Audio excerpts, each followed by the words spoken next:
Well, I'm hoping we're up now. That's the right camera.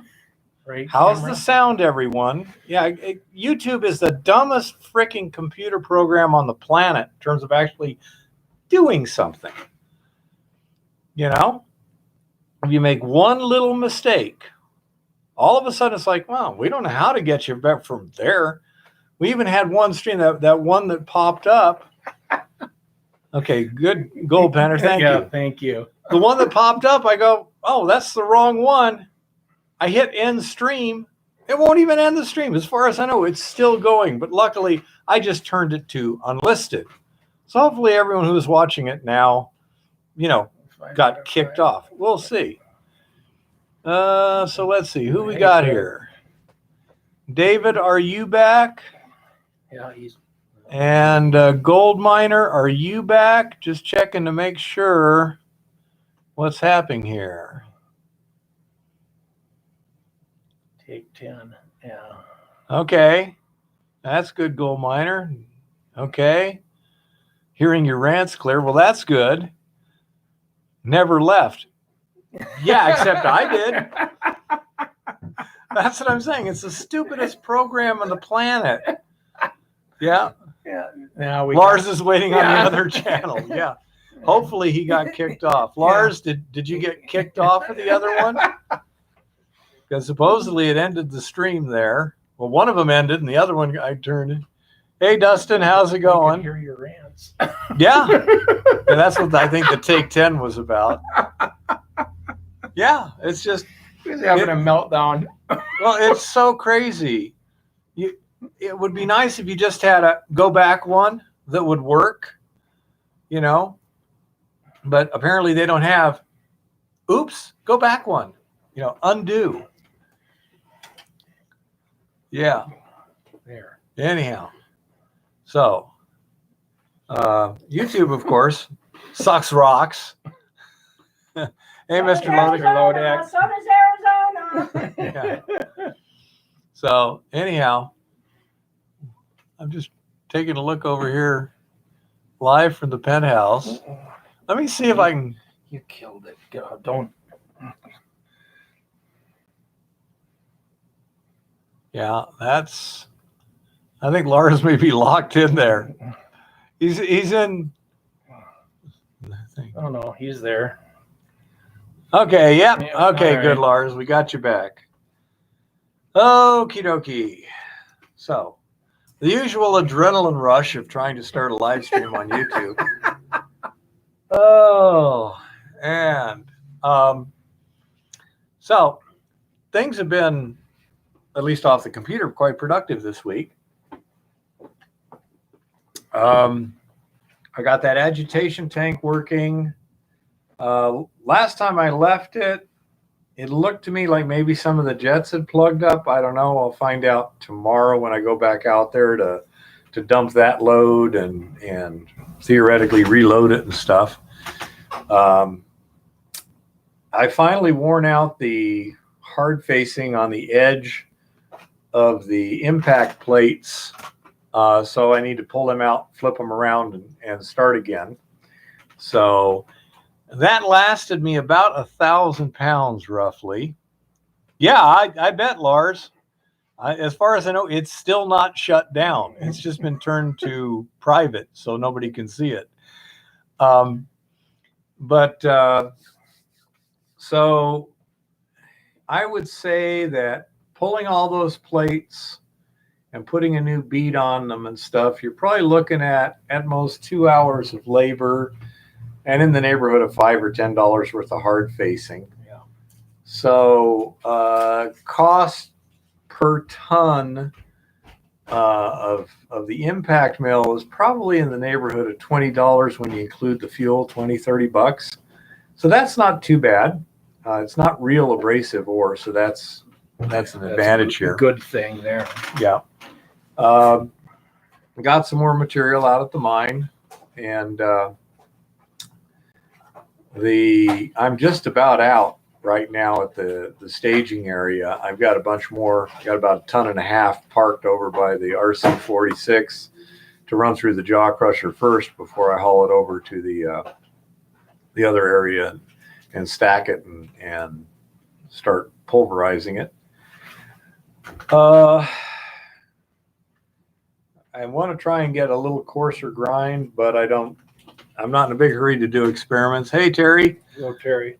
Because I'm racing the winter here. The refillable filter canisters for the resin are here. The housings are not, nor is the resin, although they're both scheduled to show up in the next couple of days. So for those who are interested, this is basically what the cartridge is going to look like, but filled with resin. And it'll have to be a 4-stage system.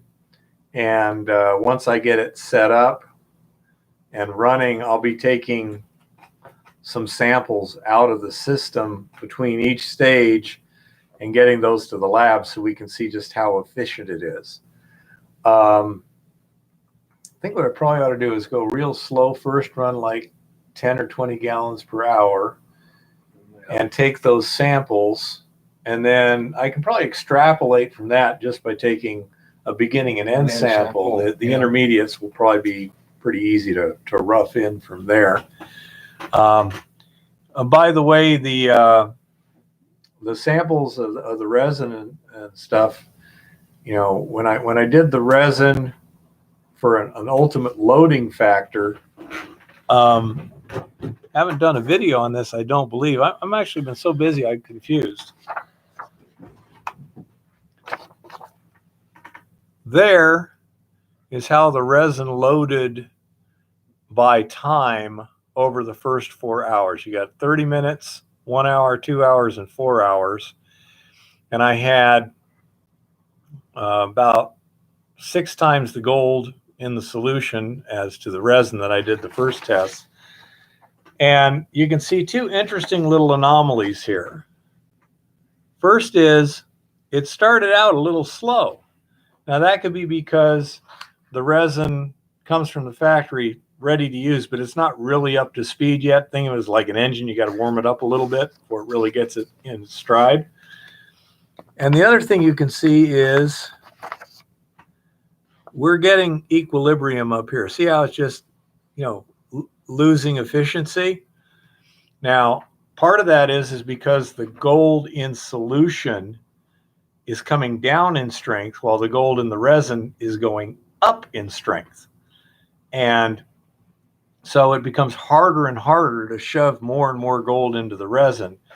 Think of it like you're trying to heat a piece of metal. The hotter it gets, the harder it is to get it even hotter. And if the hotter it gets, the colder your torch gets, there's going to come a point where you're just not going to be able to get it any hotter. So that's kind of the way it works. In terms of total effectiveness, at that high point there, we got 24 grams of gold per pound of resin. I think it's like 0.75 ounces per pound.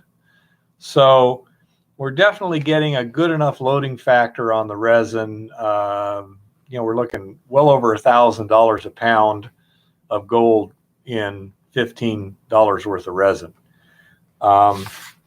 So the cost of the resin itself is relatively insignificant. Hey, Wolfman. Hey, Wolfman. And therefore, destroying the resin is a perfectly legitimate option. When you see this 58% recovery there, that's because we're approaching equilibrium. If this was still unloaded resin, it would be doing much better. I think the original test, I got, what, 91% in an hour? Something like that. Yeah, because I did it well below the equilibrium. So that's, you know, this gives us the kind of numbers where we can ballpark things in. And Gruber Ned Jardine down there in Australia has been doing a lot of research, feed me a little information and such. Apparently, under some circumstances, if you try and ash the resin, you can literally drive the gold off as a vapor. So I'm going to do a little more research before I test, but I can also test just little 1 gram samples. Talked to a representative from a resin company today. He's going to send me a sample of their particular resin that's more specifically designed to extract gold from thiosulfate leaches. So, I mean, it's really designed to do exactly this job. And he is going to send me some detailed instructions on how to ash and recover the gold from the resin also. He says that's the most common way most people do it, because the resin is just so cheap. He says the price is pretty close to what I'm already doing, although I'm not sure. He says they sell it by the cubic foot, which is like 48 pounds.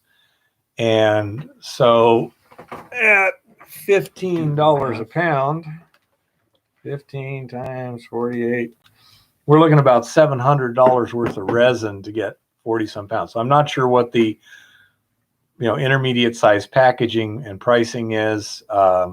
He's going to send me that information. It would not surprise me to find out that's the smallest we can buy from him, but he's sending me like a liter for free. So it's like, okay, can't argue with that. It's not actually coated gold miner. It's adsorbed in, and no, it wouldn't stop. Now, I'm not sure. Plastics in general are virtually impervious to acids, but the loading, by exposing it to the proper chemicals, you can drive the gold off of the resin. You can also do a two-stage elution, as they call it, elution, where you put it in one chemical environment to drive like the silver and the copper and stuff off of the gold, off of the resin, and recover that in one operation, and then change the chemistry and drive the gold off in another operation, giving you a purer product. I personally don't see a huge motivation to try and get maximum purity, before the Doré bar. We'll see how much other stuff. Once you have the Doré gold, if it has sufficient impurities like silver, copper, etc., you can dissolve it in nitric acid, put those into solution, and then filter out the gold, and then recover those from the solution. If you have a simple gold silver alloy Doré bar, dissolve it in nitric acid, filter the gold, and then precipitate the silver as silver chloride from the nitric acid by simply adding salt. Okay, silver chloride is insoluble in aqueous solutions, so it works out pretty well. I also don't see Chris here. He's usually here. So I'm sure he'll be in. Let's see what's happening here. Oops, back up a little bit. Chris. But there's a lot of ways you can refine the raw Doré potentially easier than you can multiple elutions from a resin. Just all depends on what's simple, but I want to keep it as simple as possible. Yeah, that's what I want to try and turn it into, David. Yeah. Is essentially, hey Chris, we're on. All righty. All righty. Take care. Bye. Yeah, his tablet didn't notify him. So I think for simplicity's sake, the idea of just ashing the resin and smelting down the gold is the simplest way to go. If you had large quantities, it might be worth it to try and elute the resin and then regenerate it. But at the scale that we're working, I'm thinking just ashing the resin and recovering the gold by smelting is probably the best way to go. But we should have plenty to test here soon. I'd agree with that. It's got to be the most efficient way. And The 10-day weather forecast up here is looking good. Towards the end of the 10 days, the lows get down just to freezing. And hopefully if I get the rest of the resin and housings and stuff in here pretty quickly, the next couple of days, I can strip the solution I have. I can start, leaching some more and stripping it every batch as it goes through.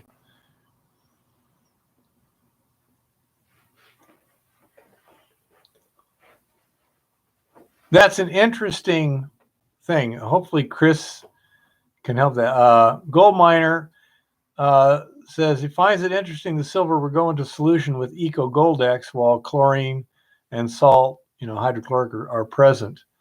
Yeah, you should have been here earlier. Watch the replay. Chris. So Chris, do you know, will the chloride ions cause a problem with the dissolution of silver in the Eco Goldex, to your knowledge or belief? It'll be a couple of days before I get all the stuff, Chris, to actually start the recovery. And yeah, it's true. Yeah, thiosulfate is exactly how you dissolve the silver chloride from film. So yep, it's one of the few things that will dissolve silver chloride.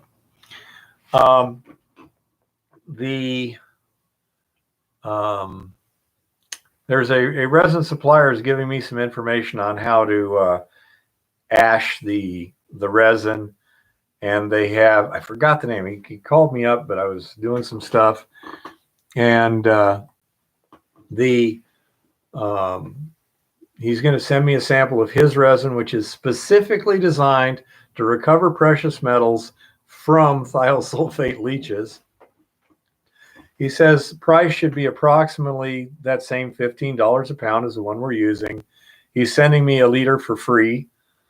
They normally sell it in 1 cubic foot increments at 43 pounds per cubic foot. So that'll give you a little information, Chris. But I should, in a very short time, have actual instructions. That's a good question. Let me see if he sent it yet. Hold on, folks. Let's give this a shot just for jollies and see if he has sent it to me, because if he has, then we can kind of see what the deal is.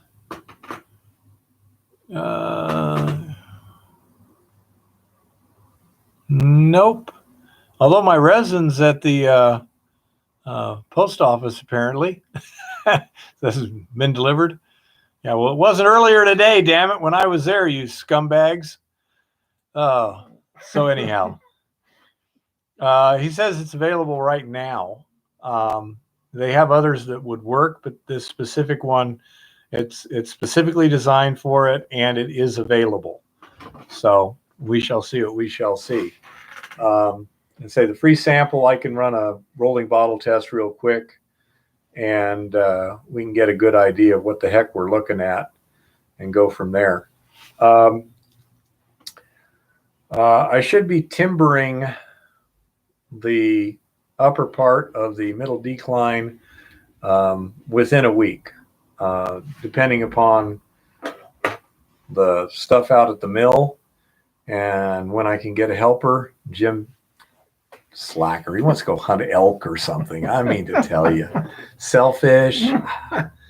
But anyhow, so Well, we better get video of that. yeah, Picture it didn't happen. yeah. And so anyhow, I should be doing that and getting you some video from that. That's going to be kind of an interesting situation, because instead of just resetting timber, so to speak, I'm going to have to take out about 2 feet of rock from the bottom first. So it gets yeah, that's true, David. So anyhow,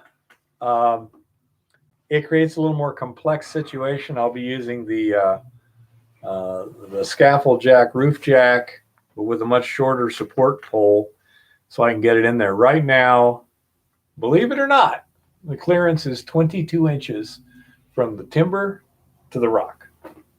Oh, wow. Real pain in the butt getting in and out of that A little thing. tight. And that's why I can take 2 feet of rock out and bring it down to the lip of the opening grate.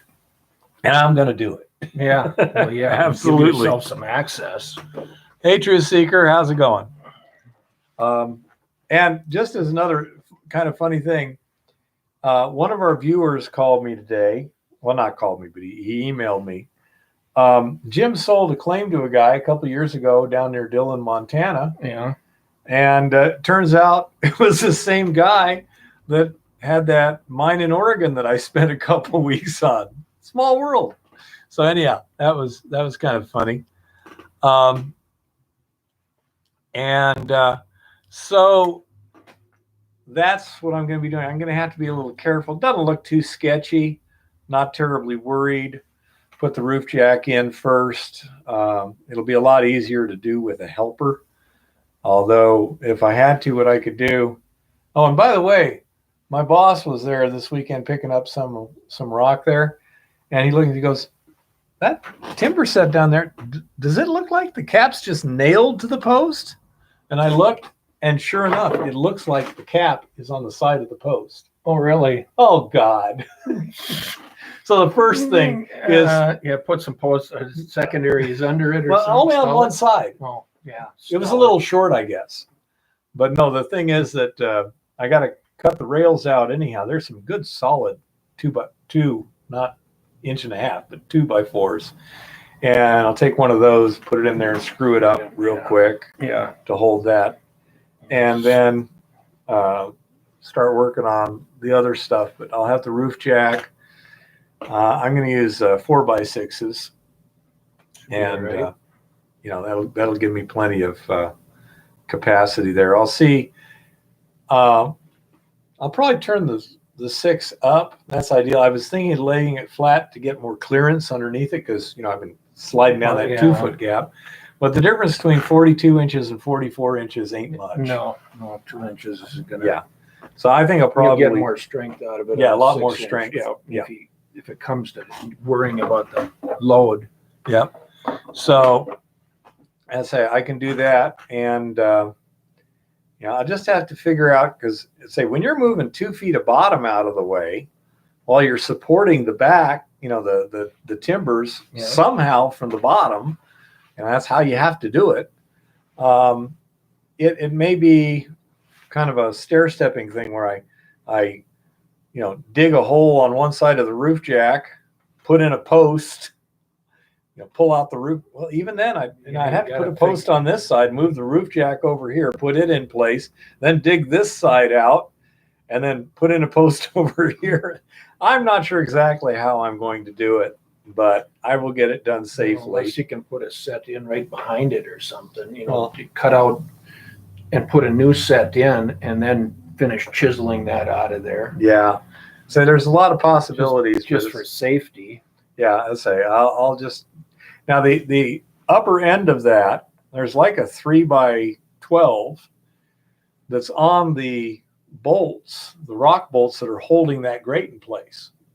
So that's what's holding the upper part of the lagging. It's bowed a little bit, but it may just be from a long time and some moisture. Yeah.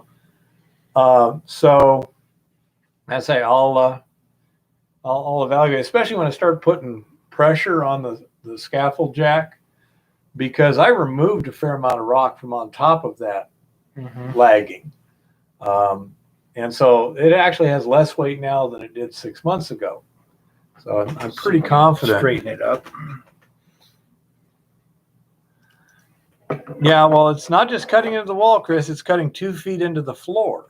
And as you know, cutting a 2-foot deep hole into solid rock is pretty tough if you don't take out a fair amount of rock. If I start at the top and take slices, one thing I was thinking of doing too, can you put up the whiteboard? Sure. Give me a thing. I know what I'm talking about, but nobody else has really seen it. No.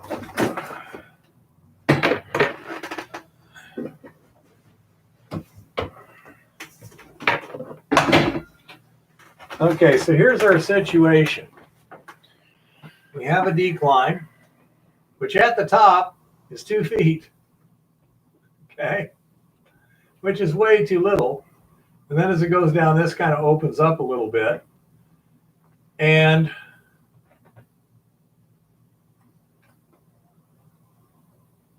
there's a grate here that's anchored with bolts. And there's the grate frame there. These bolts right here are holding up a big plank that's holding up this end of the lagging up there. Now, down here you just have a simple timber set, but it's made out of 2x6, 2x8, something like that. It's not very dramatic. And this end of this one is the one that seems to be stuck like that.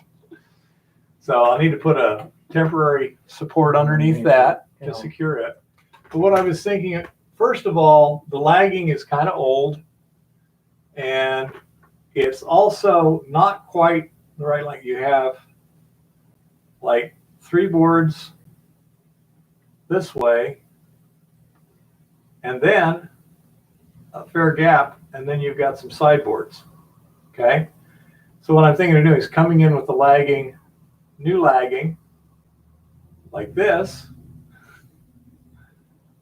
to not only reinforce it, but to cover all those gaps. Then if I put a temporary cap, like right here, Yeah. actually, let's get it the right way. Temporary cap there, and support it with the roof jack. Even if then when I come in, this grate actually comes way down here, basically. Okay, so then as I come in and remove this rock, I can clear down to the area where this,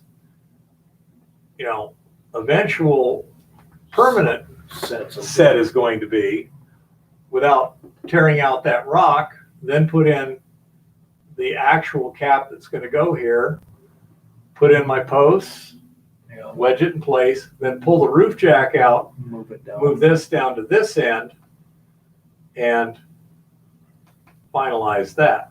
Yeah. The way I was planning on holding these lagging in place temporarily is just some 4-inch screws. Put it up there, couple 3 screws, hold it in place while I get the timber underneath it. Yeah. Pretty simple stuff. Not Spilled. Spiled. spiled? Do you know what that means? I think I've heard the word before. Yeah, when they're spiling, it's putting multiple stalls in. When they start spiling, they'll put more posts in Okay. around everything, or put one up in the middle. Yep. Chris can correct me if I'm wrong, because normally when you look in a mine and if you start to see lots of posts all over the place, they call it spiled, I believe. Okay. Well, Chris will correct us here in a minute if needed. I'm planning on just putting in your basic, and I was told these were square sets, but square sets also were building like little cubes. Right. But basically, square sets are when they're all tied together. Yeah. 2 posts, In a cap. a cap, and then I'm planning to put a brace down here so they can't kick in also. But that's also where I'm going to rest my ladder track. Right. And depending upon how things turn out, I may actually use that as the attachment for the ladder track, depending upon where things fall to make things work properly. I agree. I need to get some t-shirts. Yeah. I told Eva we need to order some in the next couple of days. But I think just a simple set like that, a basic timber set, will be adequate for the weight that we're dealing with. Yeah. I'm a little more concerned about the lagging because, the weight. Yeah. And so that's, first of all, I'm going to back it up there's a possibility, depending upon how things go, that I might put another timber set in here just to help support that. It's only about 8 feet. It's not a long. That's still a pretty good It's stretch. long enough for to boards. be concerned. Yeah. You know, there's no Loose rock or anything. There's loose rock up here, but that's it. That's the only weight. The actual bedrock comes back like here. Oh, so it's not. This is just rubble. That's it. I could theoretically remove all that, which would, be the professional way to do it, but it would take me a long time. So I'm But just if gonna back adding it up. an extra set takes care of the pressure or any Yeah. load coming, falling on you. Now this, I could position at a place where I can anchor the ladder track too. Oh, okay. Yeah, I know what you're talking about now. No, yeah, say once you get to this point here, it's solid back all the way down. Not a problem. It's just this debris up here. And so the idea is by, lapping the lagging sideways on it, filling those cracks, because this is only 3 feet. From here on the inside to here on the inside, there's also a little lagging over here, although this isn't taking anything. And there's not even a post here. It's just kind of hanging in thin air at the front. Again, the post, the cap basically is across 2 big, rock bolts. So it ain't going anywhere. But as I say, this is taking nothing here. This end's just sitting there free floating. This is 36 inches across, and currently to the rock it's 22 inches, and I'm going to take it down to 44 inches. That'll give me plenty of room to work, and that's the size opening I have. It's still pretty tight. Yeah, it's not the sort of thing you just jump in there. No.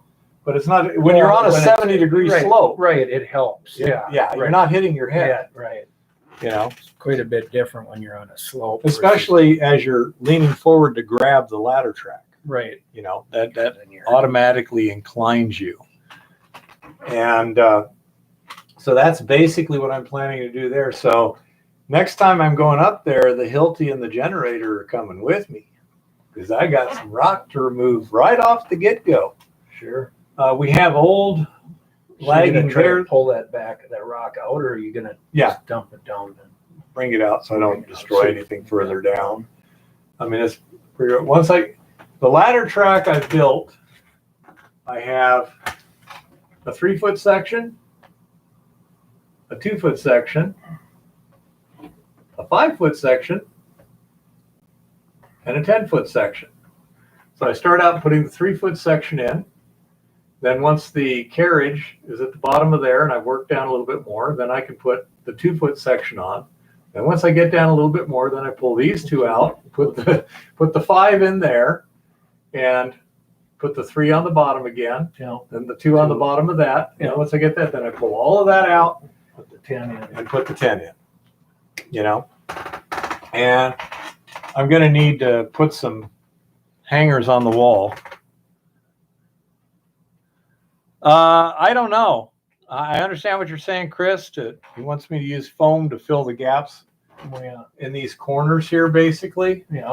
So that it can't get around or down on this side. This is basically lagged all the way to the floor right now. This one's kind of iffy, and he's looking about putting foam in there, and that's a possibility. But I'll get in there and get a little more detailed view on everything before I make any final plans. I was up there for 2 days doing stuff, got a real good workout.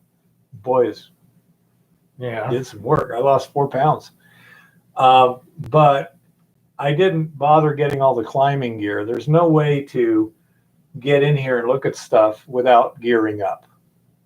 It's just, you're on a 70-degree. It's a long way down, so you don't want to take that chance. But that's, and that way also from the get-go, see down about here in this area here is where the ore starts, somewhere in that general area.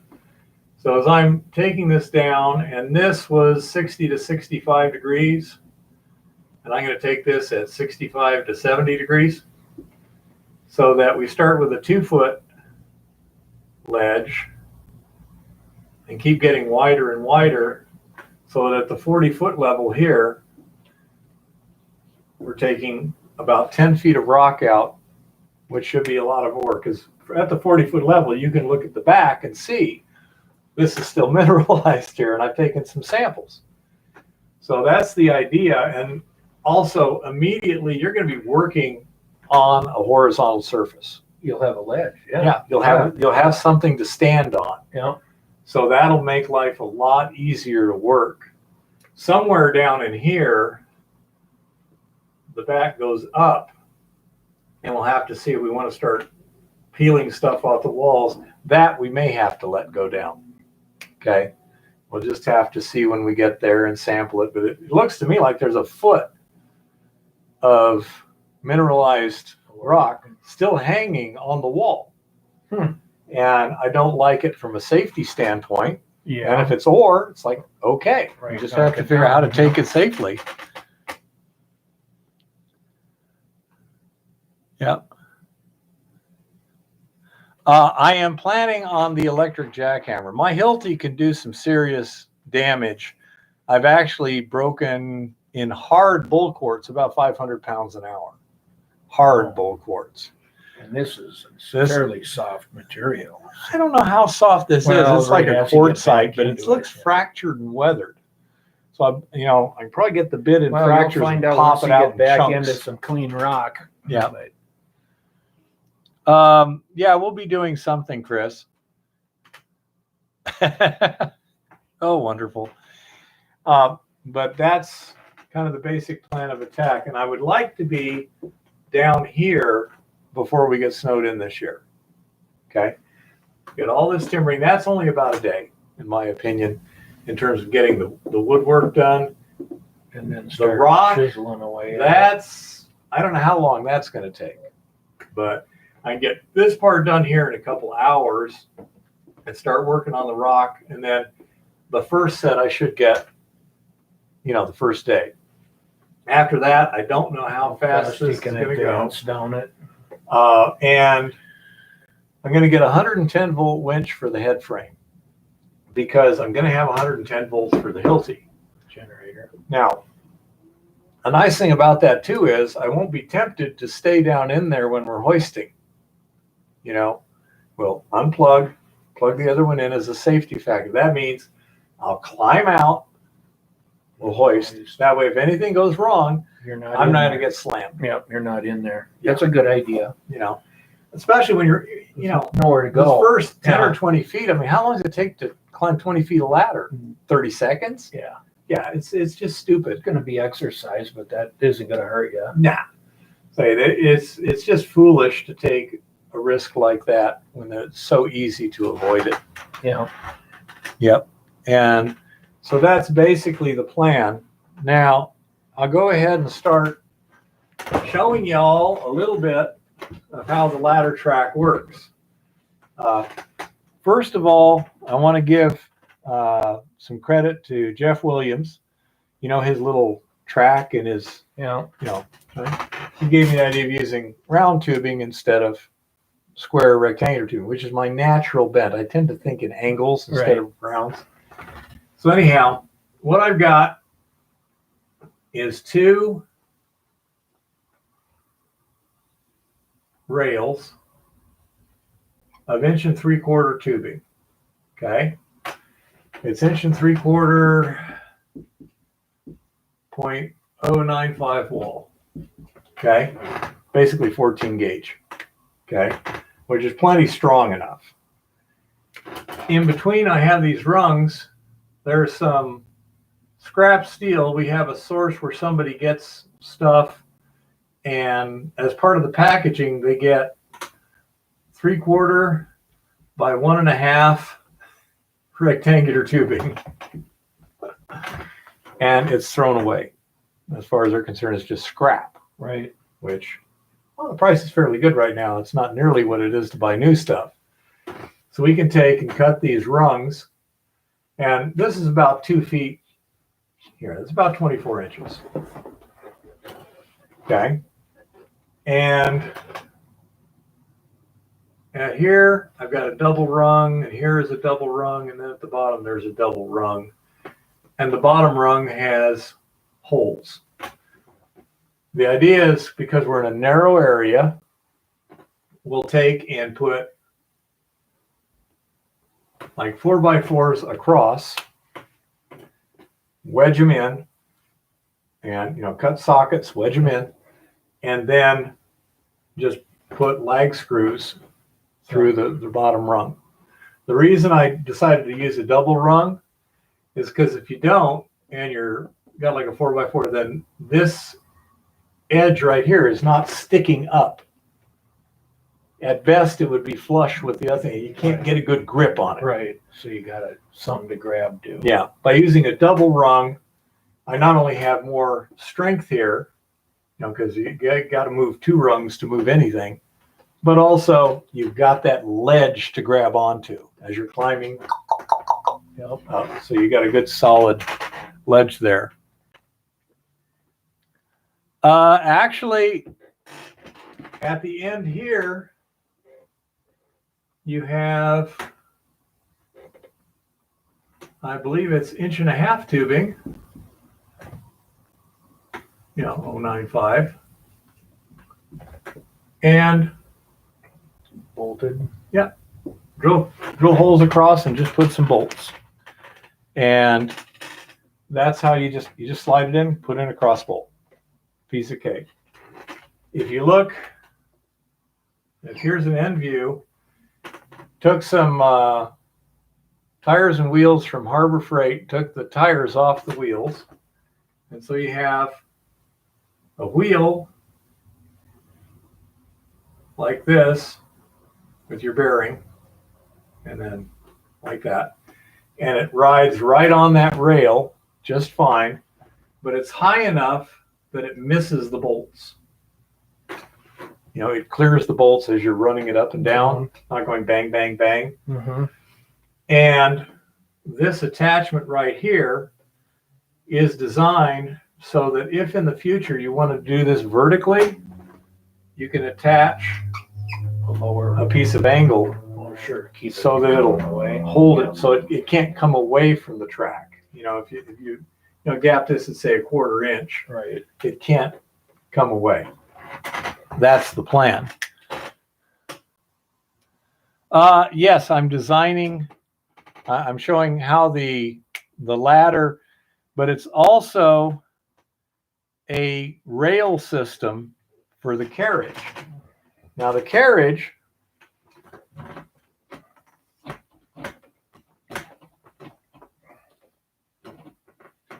again, we deal with very, very small quantities here. So in here, you have your ladder and your rungs. The other nice thing is with that rectangular tubing, you can literally just lay it on the slab and space the rungs and tack it in place. It works fine. The carriage is basically just a frame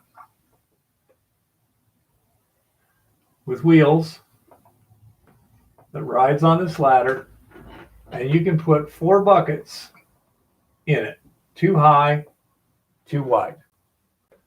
So you can hoist roughly 200 pounds of rock in a single hoist, and this goes up to the A-frame.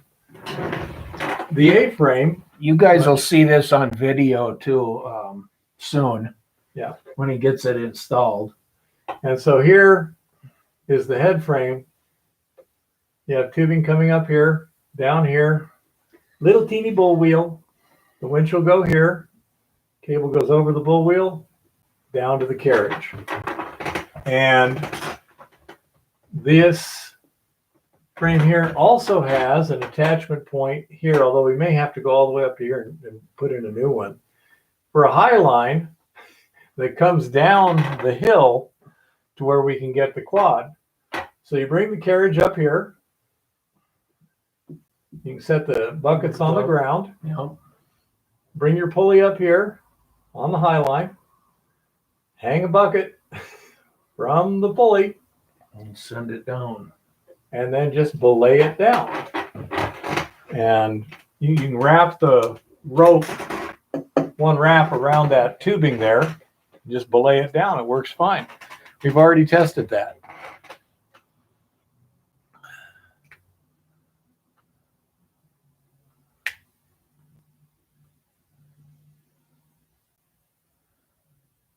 Yeah, I say, instead of L brackets, I've just got the 1.25 by, the 3/4 by 1.5 rectangular tubing flush with the bottom here. You just cross drill holes, bolt it to what you want. If you needed to, like if this was vertical, you probably have to put some spacers in there. The bolt holes are not right next to the rail, they're in a little bit, so you could put like a 2x4 spacer in there, and that way your little grips would clear everything as it goes up and down. For what I'm doing, I'm pretty sure gravity's going to hold that on there pretty well. Yeah, that's not going to be a problem. Not a problem. No.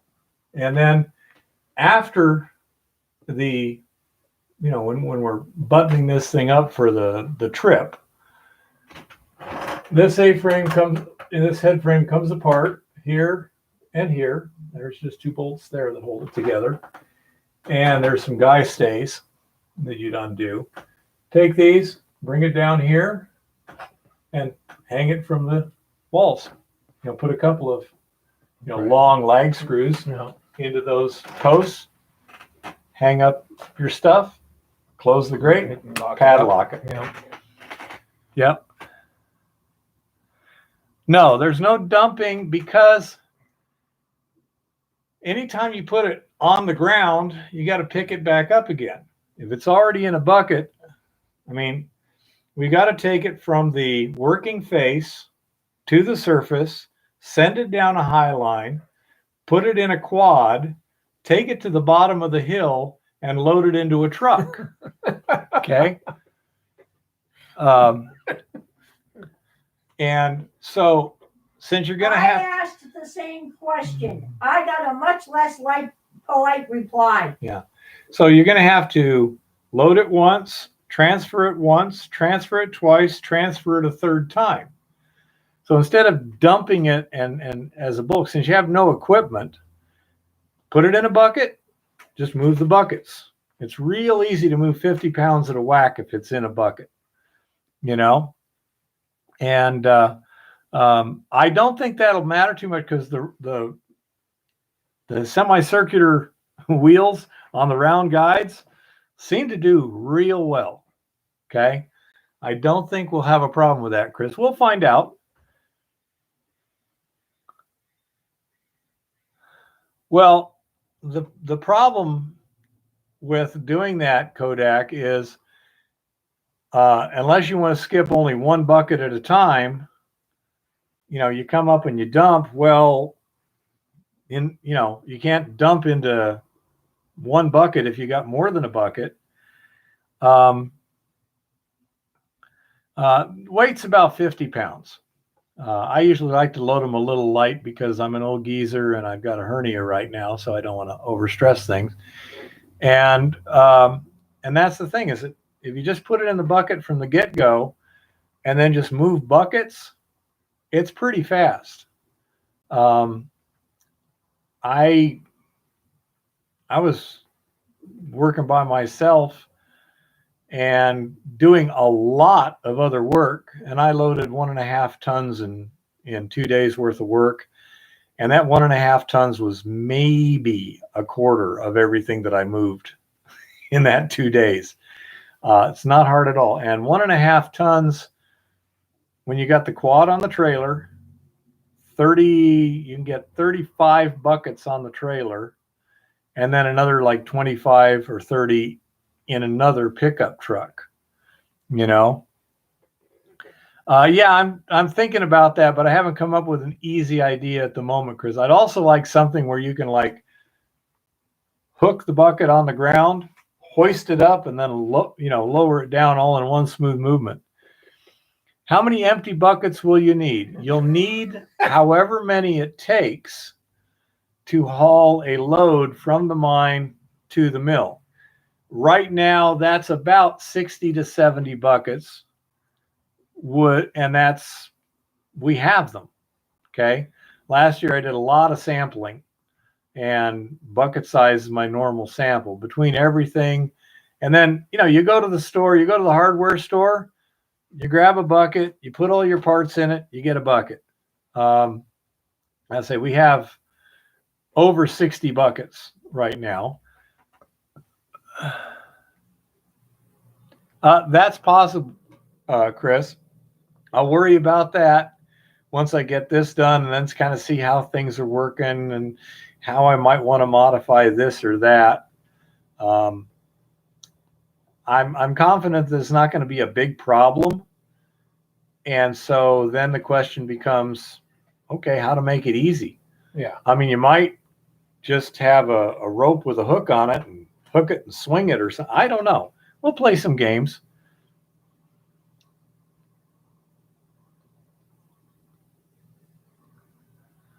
Well, again, you're going to have to transfer it 3 times, plus load it, Kodak. And then here's the other thing. All this stuff has to disappear when you go home, okay? Everything there has to be taken down, put away, or hauled off with you. Nothing left on surface. So it's got to be extremely simple, light, and easy to set up and tear down. You start putting, scroll work, dumping skips, hoppers, and things like that. You've now increased the stuff you've got on site by a dramatic amount. This is all designed to be as simple, unobtrusive. Not just unobtrusive, but also simple and foolproof. I mean, there's nothing that can break. If you break, well, you're shut down for the day anyhow. The frame will probably go into the tunnel, into the decline, and hang on some hooks on the timber sets, because each one is, I don't know, 50, 70 pounds each piece. Just hang it up. And hello, Tricky Dicky. Hey, Tricky. Nice to see you. I got some information on some resin. And I'm planning on, once we get it installed and finished up, probably taking some like brown and gray paint and kind of camo patterning it, just because, again, inobtrusive. Yeah. Right now it's shiny metal, which is going to be pretty easy to see. Yeah. And so a little bit of paint, we'll preserve it and stuff. Dull it out. And let's say it's extremely, the high line, it's just, it's like the aluminum grounding wire that runs to the power pole. Yeah. Yeah, the boss had a whole like 500 feet of it or more. Wow. And it's like just laying there in the back 40. He says, "Can you use that?" I go, "I think so. I think it's strong enough." It was. I've run a test high line. I put a brace up at the high end. There's an anchor in the lower spot with a rusty old chain just sticking out of the ground behind a bush, and we were running, full buckets. Oh, good. We were running full buckets down, and not a problem. And and this is kind of the first iteration too. So we'll see how things work and go, I don't know if I've ever invented anything where when the first iteration I went, that's perfect. No. That's perfect. Even that Doesn't work that way. way. Bucket splitter. Yeah. Well, everything's pretty good. The slots are too narrow. They tend to plug up a little too easy. And to keep an even number of slots when you go from a 3/4 inch wide to 1 1 1/8 wide makes a big difference. Sure. It really does. So yeah. Yeah, there's a lot of things. You have to get everything that lines up perfectly. You know, an extension ladder, the two rails don't have to line up horizontally and vertically once you extend it. You know, you could just slide it down on top and tie it there, and then just pull it up and stick it in the end. Not a problem.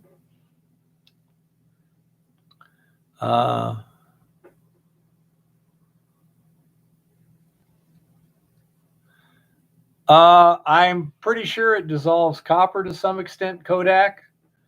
I think your name's John, but anyhow, I think it will dissolve other metals to some extent, but it's pretty good. We'll see, Chris. Again, this is the first iteration, and it's basically designed for absolute simplicity and idiot resistance. Because I mean, I can make stuff break. Give me half a chance. You know, once you have been using it a bit, anything you usually find, well, you know, this is a little kludgy here. I can make this a little long. I can you'll do come that. up with a much better idea. Yeah, it'll, you know, that's the way to perfect it, though, is use it and then see where you can go with it. Yeah. You know, what the limitations are, what you like about it, what you don't like about it. And this will be like the other stuff, folks, too. I mean, we're planning to both manufacture and also sell plans for all this stuff, so that you guys can utilize it real easy. Something like this, I mean, you guys, half of you could already build it. Yeah, you know, pretty simple. It's real basic stuff. But once I put it in use and you know, use it a while and say, well, you know, this has this and that, I'd like to tweak this a little bit. So what is above copper, Chris? And he's talking about in terms of what metals it will dissolve. Will it get the copper too, or just a slight amount of the copper? I know it does dissolve some. In Australia, they were using it for copper as well, I believe. The copper, I know, they were using it is catalytic. Copper ore. Yeah. But anyhow, I think iron's below copper. What other common ones? Lead, zinc, tin. How about those, Chris? Will those be dissolved, or are those going to hang around?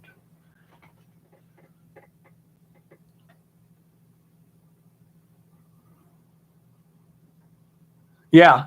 The guy has heavy shipping charges. We may consider, depending upon the details, we may consider buying some bulk stuff and then selling it in smaller quantities if we can improve on those shipping fees and such. We will be researching this kind of thing during the winter. Okay. Hey, Terry, how's it going? Yep. Well, I say we shall see how it all works out when I actually put it in the field. And I also typically tend to over-engineer things a little bit. The tubing is thicker than it needs to be, but in order to get a good joint between the 1.5 inches and the 1 3/4, that's kind of the wall thickness. You need to shrink that inner diameter to where you get a fairly good fit. It's not super sloppy. Right. So that's why you could go with 16 gauge wall, no problem, in terms of strength, because you're going to be supporting it like every 5 feet. Yeah, that's true. You know, it's not going to have large spans. Right? Plus, it's good to be able to actually do this kind of stuff. If you look down a lot of those declines, they don't necessarily go straight. They're not a straight line. As they follow the ore, yep. So, as I say, that's the sort of thing. Now, Tricky Dicky, I had a resin supplier get a hold of me. I put out an inquiry. He says he has a specific resin designed to extract precious metals from thiosulfate solutions. It's about the same price as the Max Water 104 133 that we're using, $15 a pound. And they usually ash it to recover the gold. And he's going to send me some detailed instructions on how to ash it. So then as I get those things, I'll promulgate the information out here so everyone can duplicate it. But as of now, I think that the resin extraction is going well. It's now just how do we get it out of the resin, and we have plenty of time this winter when everything else is frozen up to do those tests. Right now, I'm concentrating on getting as much resin loaded and the mine itself established. I don't know how cheap it is now, Chris. I was looking at conduit because it's typically cheaper than tubing too. It's not that much cheaper now, and when you're welding on it, you've got the zinc vapors to deal with. Yeah. That's a pain. If you're towing your normal black iron pipe or whatever, I don't think it's any cheaper than tubing at this point because the materials price has gone up so much. Do you have any idea? Steel's gone up a lot. It's some of it's double what it was, Well, let's see. 6 months ago. What is 2-inch black iron pipe running right now? Because black iron pipe, you say? yeah, 2-inch black iron pipe. And see what it is, because I'm using 1 3/4 tubing. Discount, Actually, you go 1.5 black iron pipe. could go to discount steel or And right now I'm paying essentially $10 a foot. It's let's see, no, what is it? No, it's $100 a 20-foot stick, so $5 a foot for 1 3/4 095 wall. Okay, so $5 a foot is what I'm paying for the. It could be, Chris. It might be the same resin. I don't know. But so you have to see what the active ingredients and mix. I'm working on it there. Yeah. We'll have to see how it works, etc. And we might wind up doing that. Yeah, black iron pipe. Eva's looking it up. 1.5 black iron pipe, 10-foot lengths, or 20-foot lengths. So I'm having to cut it in half. Well, I'm not seeing 20-foot lengths here, but then again, Where what are you on? I'm at Home Depot just because. Oh yeah, you're not going to find 10-footers there. Yeah, it's Well, an 18-inch piece, a 5-pack of 18-inch pieces is $65.59. Yeah. Why on earth does it need to be 2? Because that's the size of the wheels. Okay? That's basically it. That's what matches the wheel Basically, curvature. the price they have is, like I said, you get 7.5 feet of it in 1.5 ways. Yeah, and they're all threaded and this and that. $65.90. Yeah, that's not a good price. Anyone out there, what's the price on 1.5 black iron pipe? Just go to discount steel. Okay, I will go to Discount Steel. It could, Chris. The problem when you do that is if you have too small a pipe and your wheel is like that, then the rungs start hitting and this and that. Whereas if you have a larger diameter pipe, your rungs are down below the center of the pipe. Your bolts where your wheels are running, right? are far enough away that the wheels No. are running on smooth while the structure is not smooth. Well, you could probably find a smaller wheel too, or something different that would run on a 1-inch pipe. Yeah, Because that's that little sawmill I got. That's what it runs on 1-inch pipe. yeah. And it's got a nice little wheel that There you fits go, that ladies 1-inch and pipe very, very solidly. I'm sure you can. How much do they cost? Well, I don't know. I don't know that's- either. That'd be. Where do you get Well, them? I don't know. 1-inch pipe would be quite a bit cheaper than 2-inch. Oh, probably. absolutely. I'm I sure it don't know would if be. it'd be half the price, but it'd be cheaper. Yeah. Well, again, if you used a thinner wall, you're going to save a lot of price too, because you're paying a lot for the actual weight of the material. Yes, you could. You could do that too, Goldstream. It could be wood. Yeah. It's just pre-making it by welding it and fabricating it like Keith did. It makes it really easy, interchangeable, and this could be pulled from this mine, taken over to another mine 2 days later, and put into another hole. So it makes it real versatile for using it in different locations if you wanted to. Yeah, let us know how that works out, Tricky Dicky, because that's definitely another way of doing it. I know Chris was thinking that if you actually put the resin in the electrolytic cell, essentially in contact with the anode, that in and of itself might drive it off quite well. Don't know.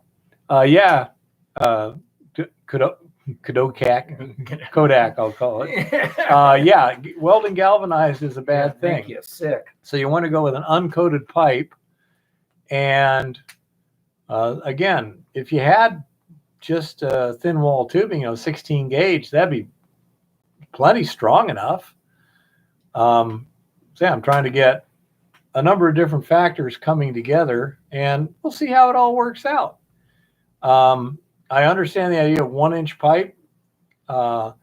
If it's vertical, you're going to have plenty of strength. If it's horizontal, depends on the load you're putting and how tightly you space the supports. Mount the wheels at 45 degrees too. Yeah, I guess he means on the outside.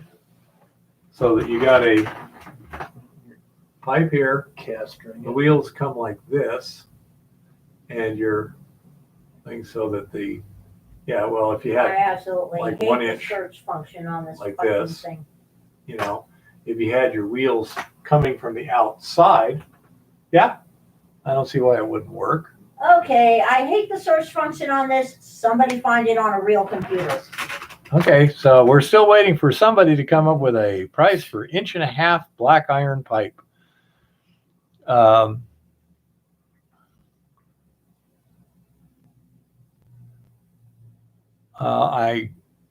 don't have any flat bar.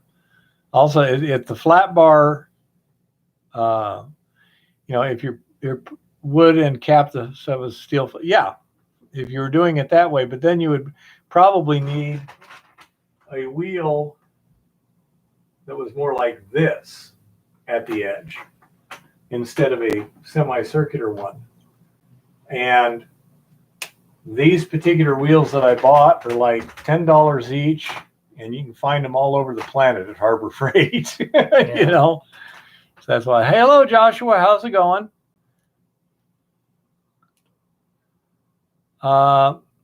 You could do that.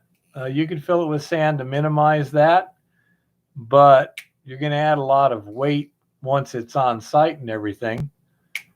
Typical ore cart wheel. Yes, you could definitely do that.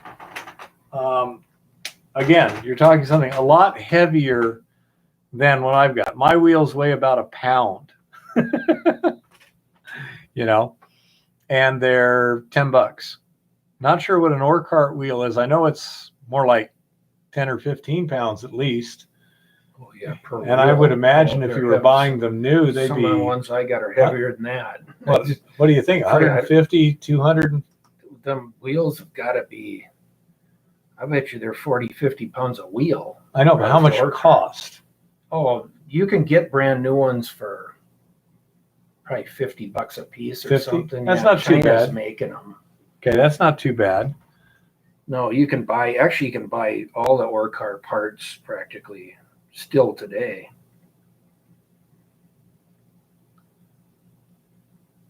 Yeah, you can acid etch the zinc right off of that.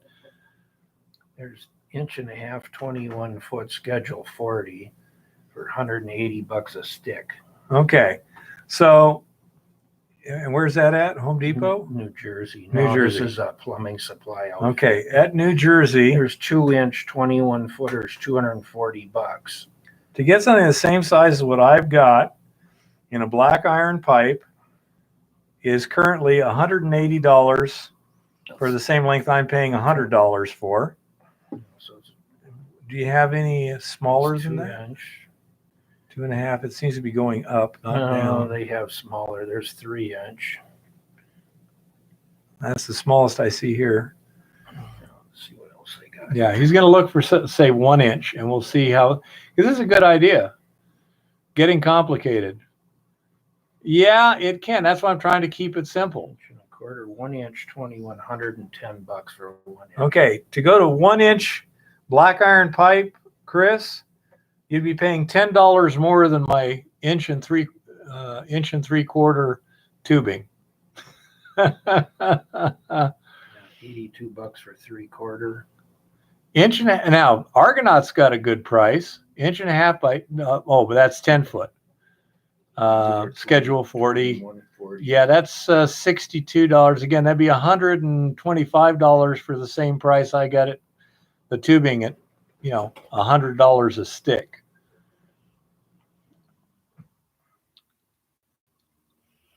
And Chris talking about just using casters. Again, same sort of thing. It's got kind of a rubber rim. And that we could probably get sucker rod from east to here, Goldstream. That's something that I was kind of thinking about, because you got a couple of sizes of good sucker rod there. Define sucker rod. I haven't heard that one. It's for in the casings. They run, it's smaller. Oh, where the little birds are pulling on? Yeah, that they can pull. Okay. For their pumping. Yeah. But you can get it to, in a size and it's pretty stout. It's good stuff. And you can usually buy it fairly cheap because it's used. It's, looks like it's brand new, but it's used. Yeah. You have less mass to be hauling around. That is true. I think Goldstream is talking about the, wait a minute. Last thing is oil patch sucker rod.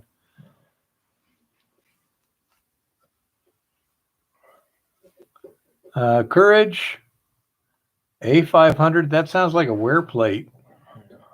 I may be wrong. Not sure exactly what you're referring to there. But yeah, it's hi Thalia. Hi, Thalia. Oh, Thalia. Yeah, we're doing great, Thalia. Once we get it actually up and running, we'll find out what the issues are and what improvements, should be made, and go from there. I gave a lot of thought to a dumping skip. Yeah. And how I could do that, etc. Number one, lots of complexity. And number two, I still didn't get it off the mountain. I still had to put it in something else to get it off the mountain. Right. So that's why I figured, the buckets will work anywhere, basically. How long a track are you building? 10-foot sections, and you can put them together to an infinite length, so to speak. The winch I was thinking of is a Harbor Freight makes a cheap 110 volt winch for about $140. Yeah. And it has, I think it's 2,500 pound pull, and which is 10 times more than I need. Right. But the limitation of that is going to be the length of the cable. Correct. Because I'm going to be going down in the long run 100 feet or more. Okay. And they don't have that much on that little spool. But you can get some high strength airplane cable, stuff they use for the controls. And that stuff's, like 3/16 of an inch thick with 1,300 pound braking strength. Right. And so we could spool it like that, and we get a lot more capacity on the spool with the smaller wire. And that would allow you to use that same winch for a lot further. And Chris says hi, little one. Hi, Chris. And so that's my thought on how to get a little winch to go a longer distance, because we're not picking up huge loads. The carriage itself, that's going to roll right up. Yeah, the carriage itself is only, it's not even a dead lift. Maybe 40 pounds at most. Rolling it up. Yeah. But so total load is going to be less than 300 pounds, with a full skip.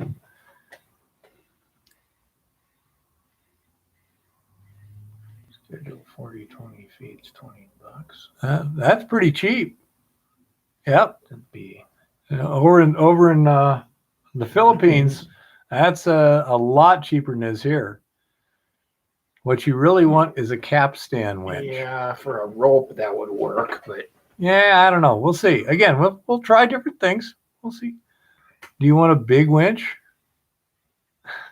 I don't know. I want something that's very light, small, and easy to carry, and 110 volts. Yep.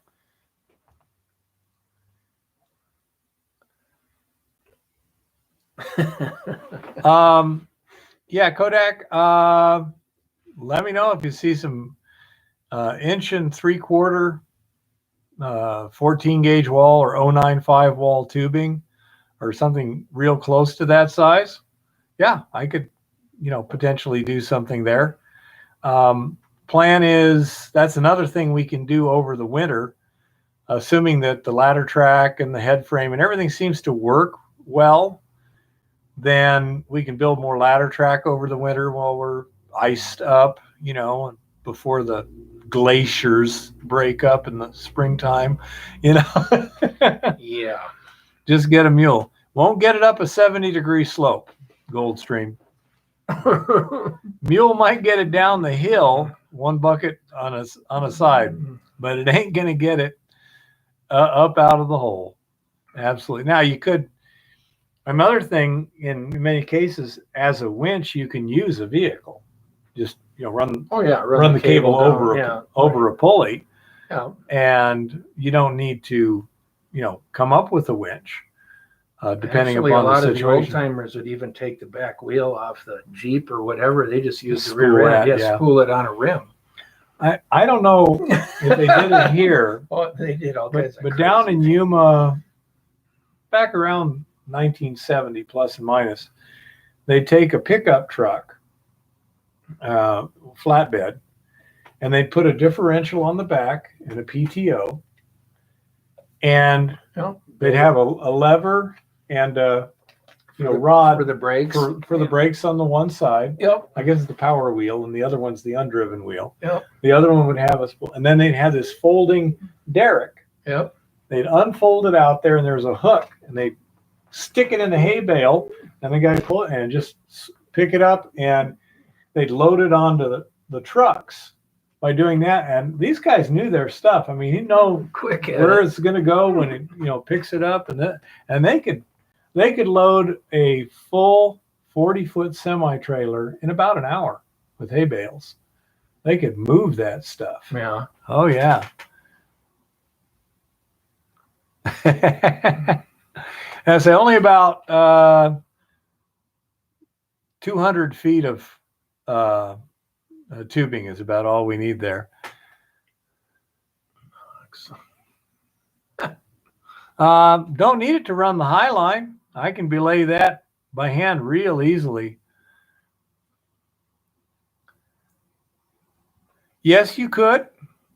That could work too. Although if you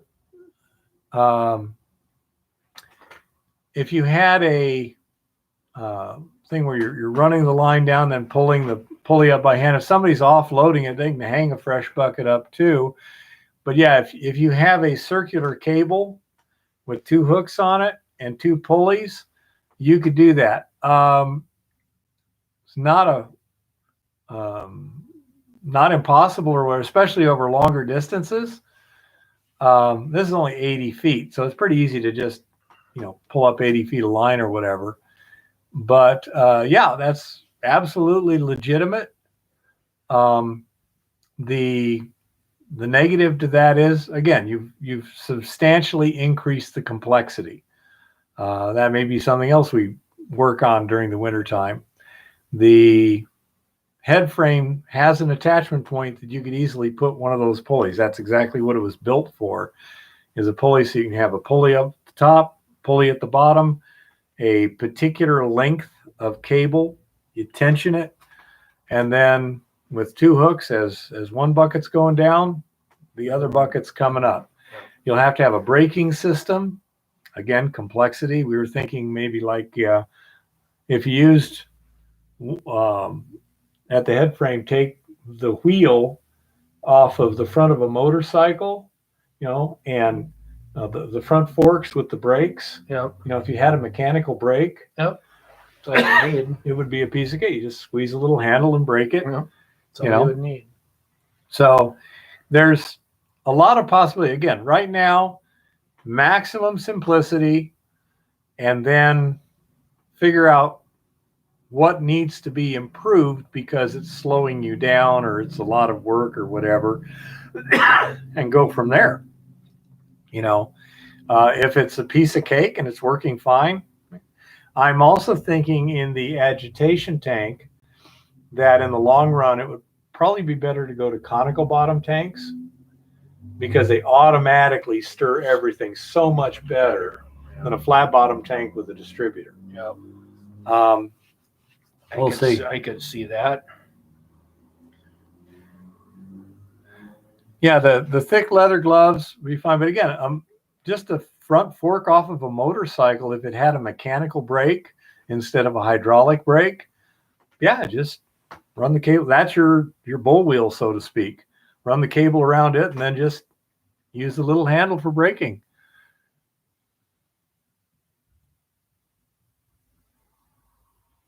Just wheel it back and forth using the skip on a block and tackle and the high line straight. In this case, the high line is parallel to the hill surface and fairly close to it. So the entire skip, if we were to transfer it over, also the balance point is wrong for that type of a hoist. Currently the attachment point is fairly close to the wheels. You'd have to move that up. Again, not technologically a difficult thing, but otherwise, as soon as you tried to hang it from that in thin air, it's going to tip and dump your buckets out. Okay, see you later, Tricky. And that's a possibility in some cases. In this one, we'd have to raise the head frame up substantially or literally dig a trench down the hillside.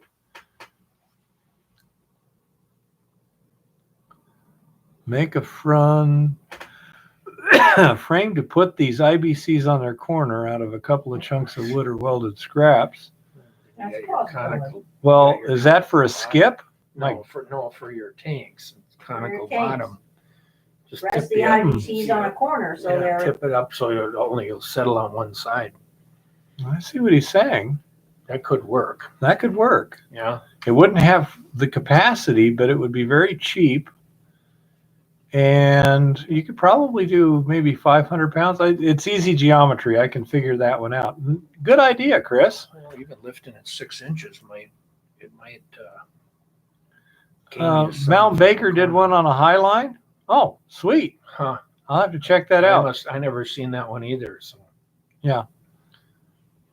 So anyhow, I say when I get it all set up and everything, it's all built now, and we start using it, then we'll see how it works. I'm sure there will be improvements.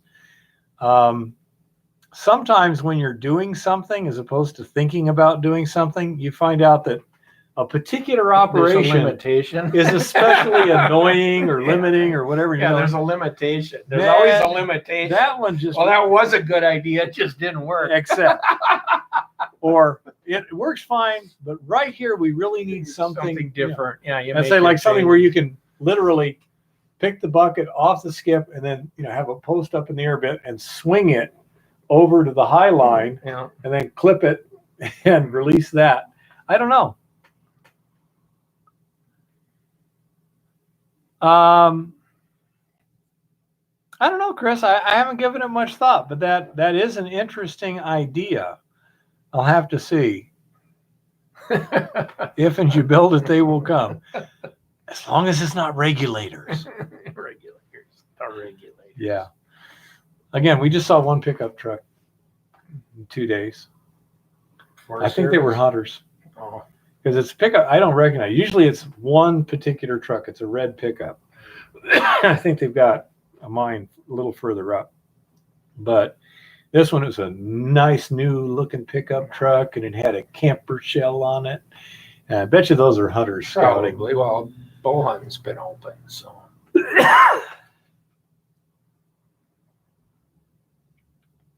Find an old style farm conveyor. I understand what you're talking about, William, and I got a funny story on that too. But it needs to be able to change its length, and one side it needs to go from 0 to 100 feet over time. The other side needs to go 80 feet. So that would be pretty hard. Hi, John. We're doing good. I don't know. I understand what you're saying, Chris. I'm kind of doing a live stream right now, so I'm not giving it a lot of thought, but I think it's got some interesting ideas. Yeah. Yeah. Definitely. Exactly. Yep. Usually what opens my mind is when I actually do it and I see what actually happens isn't what I was thinking was going to happen. Which is a common occurrence. So, yeah. Anyhow, the funny thing about a farm conveyor. Now, you're aware of the typical farm conveyor, the trough with a belt at the bottom, that goes up, then goes through a channel. Yep. Okay. And this one it was a chain conveyor with the flat plates on it. Okay. It was a corn conveyor. Yep. This is my Uncle Raymond's farm in Ohio back around 1970. My brother and I were mid-teenagers. He might have been able to drive a car yet. I might have, somewhere around that area. And it was a cool farm. But out in the barn was this corn conveyor sitting there. And there was also, he had a tub with a big bin of kernel corn. And so he'd use that for feed. And the woodchucks would like to, just get up there in that tub and eat the corn and stuff. And so we were trying to get us a woodchuck. All we had was wrist rockets. I need to tell you, a woodchuck to a wrist rocket is like an M1 tank to a 50 caliber. It bounces off, Randy once got one. I mean, he just snuck up on it. It was sitting in the tub, munching merrily away. He snuck up to it. It was like from here to the door, which is about 6-8 feet. Full draw on a wrist rocket with a marble. And it didn't do it? Dead centered him in the head. He flinched and then dove down the hole. Probably had a heck of a headache. I bet. But anyhow, so what we wanted to do is, we were kids. We were hunters. We were adventurous. So we were out there at night looking, and we saw rats. It's like, okay, rats are alive. And we were looking around, and we had a couple of T-posts. We're trying to spear rats. Now, this is not going very well. T-posts are a little slow. But we're looking around, and, Randy said, I wonder if there's any in the conveyor. That rectangular tube that the chain comes back. So he looks in there with a flashlight, and he can see 1 or 2 rat heads poking up, looking around. There's some rats in there. So we kick it and everything. They're just sitting there. Randy goes, okay, let's do this. So he gets in the V, puts his foot against one of those plates, and shoves it with his foot.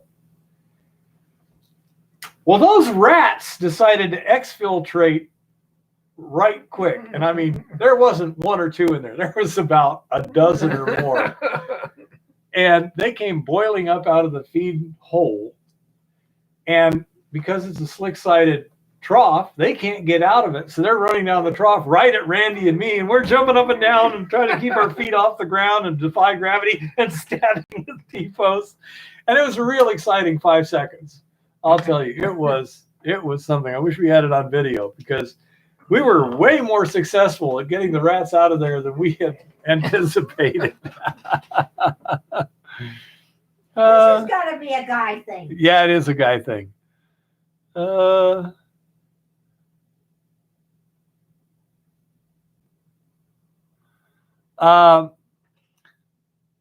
It's fine material. Suction dredge could do it, but again, the problem with a flat bottom IBC sitting normally is that it can settle anywhere. Now, Chris's idea of turning it at 45, on a corner, so to speak, so that you have a three-sided pyramid balanced on its tip. Now that's got interesting possibility because again, everything will keep coming down to one point, and you could use your, suction dredge type tip, like I used to call them Venturis, but I guess there's a different name for it officially. Nozzle. Yeah, but anyhow, where it sucks the, not the nozzle, but what actually generates the vacuum, where the pumps shove the water into that, thing. It's kind of a Venturi type too, but anyhow, and that jet, and yeah, by sitting it on its corner, it would be sliding down the walls to one point. That's a really nice idea, Chris. I like that. Got a lot of possibilities there. I'll have to think that over some and do some calculations and see, but I think you could get probably 500-pound charge to work okay with that. And you could also just put a fitting in the corner. I mean, you could put a bulkhead fitting in there. There's no reason you can't, You could. So, up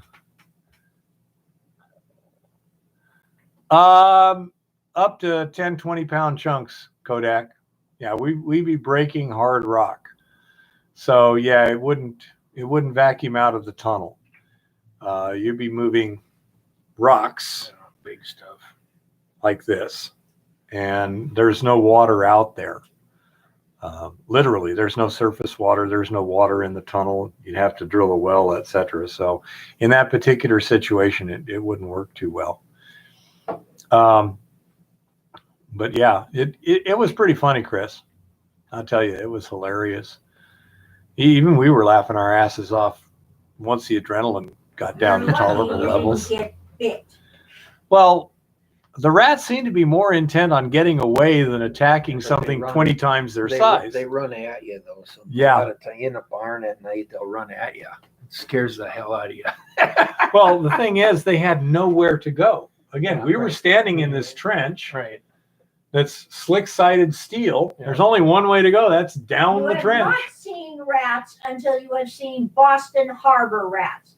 Harbor rats are the size of cats. They're about 5 pounds and 2 feet long. I don't think these were that big. These were just barn rats, but I mean, they were decent size. They get pretty good size. Yeah, that could work out pretty well, Chris. You could also even just dig a hole in the ground and set it there. Would be a possibility if you were doing everything through suction and jet in that corner. Once you were done agitating, you could take the top of the jet, put a hose on it, and suck it out that way. I don't recall screaming. I know we were saying things in a rather incoherent manner at a rather high volume, but I think it was. I don't even think it was up to cursing. I think it was more animal than that. Like, rats. But yeah, and we were dancing. We were dancing. You see, dance, Pilgrim. Just send some rats. I tell you what,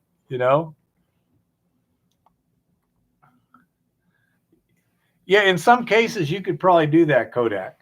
If you had enough open space left in a mine, you could theoretically do that. I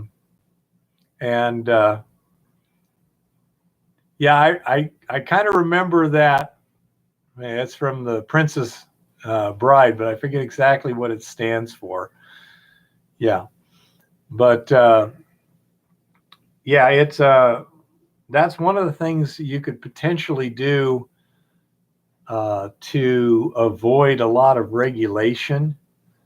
Is if you could process your stuff underground and dispose of your tailings underground and like that, then they wouldn't have a lot to say about it. Your water quality people would be about it. Your MSHA might, But BLM, nope.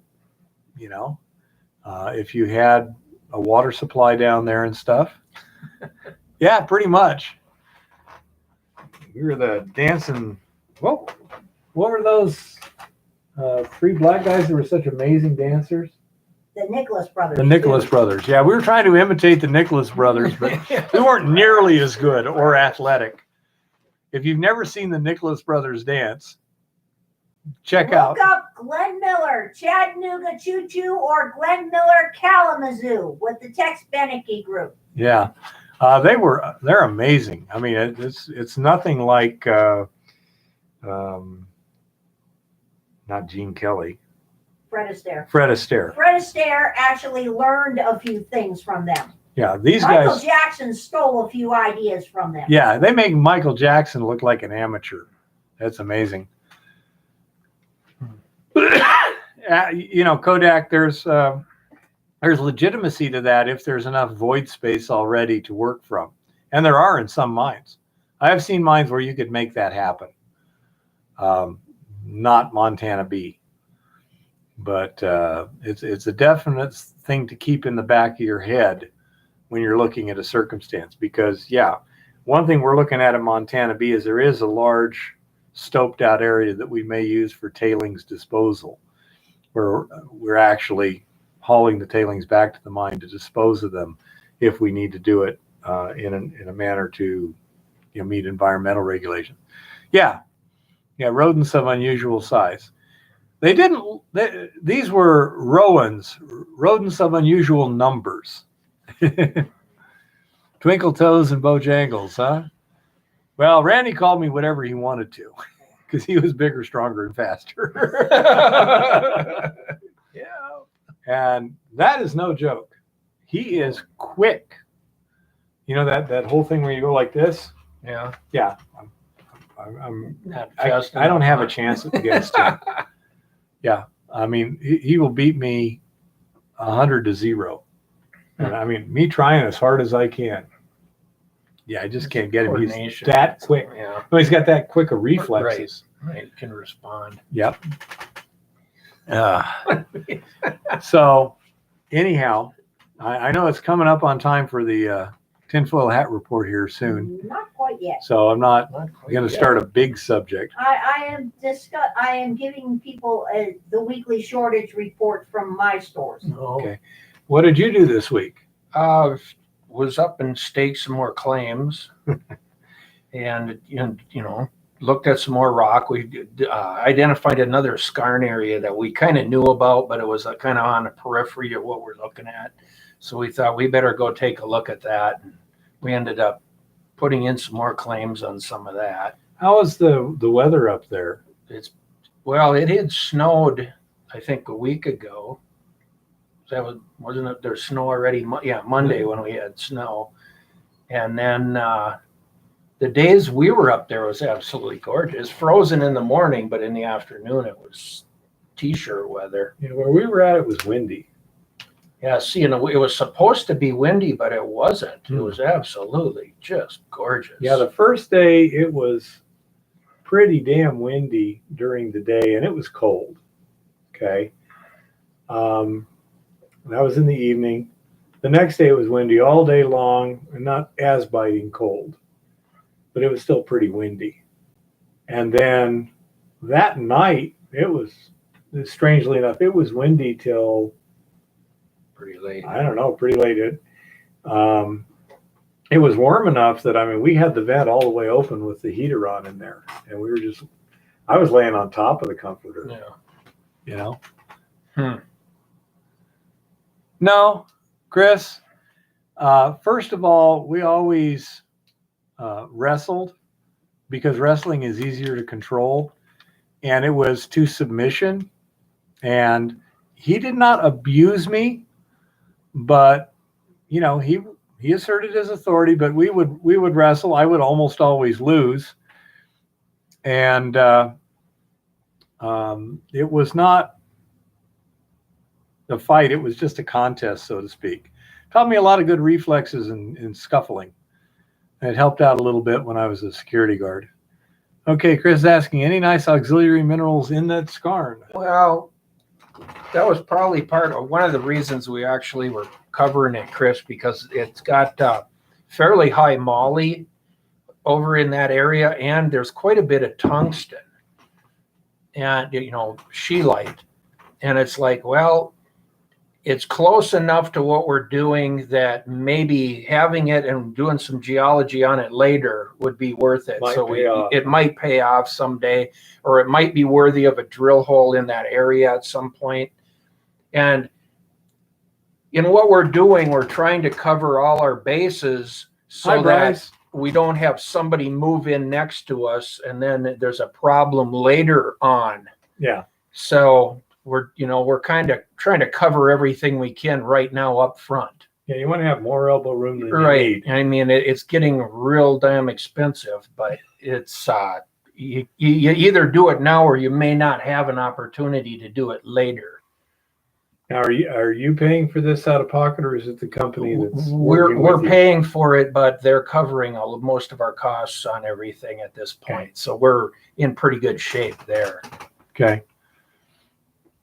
Yep. Yeah, it was almost always just wrestling, Chris. And the only time I can really remember my brother really annoyed the hell out of me, we were on a trip. We had a Suburban. Mom was driving. Randy and I were in the back and we're bored. I think we were up like in Oregon or Washington. Mm-hmm. And yeah, it was. We were going up towards Portland. And so, we were tying each other up and seeing how long it took us to get untied. Yeah. Okay. So then, it was my turn to get tied up. And one of the rules was no rope loops, neck loops. Right. And Randy put a neck loop on me. And so I was really ticked off, but I managed to get the rope hooked over the door handle and get my neck out and get on. I said, okay. Then, it's my turn. And he's like, nah, I don't think so. Because he knew he pissed me off. And finally I said, look, here's the deal. We get where we're going. I'll tie you up, only one ankle. And I'll bet you can't get it untied, even with your hands free, without cutting the rope. But don't cut my rope. If you just admit defeat, and I'll untie you. And he's like, okay, I got to see how you do it. It was real simple. I put a loop around his ankle, tied a square knot, went over about 10 feet one way, tied the rope to a tree, went the other feet about 15 feet, stretched it tight, and tied it to a tree. As his legs literally hanging in the air from the tension on the rope. I can't do it. It's not like it's choking his leg, but I mean, there's no way to get any slack to loosen that knot up. And that son of a bitch cut the rope. That just pissed me the hell off because, dude, by cutting the rope, you admitted defeat. You broke the rules. Why did you have to mess my rope up? His brother is odious.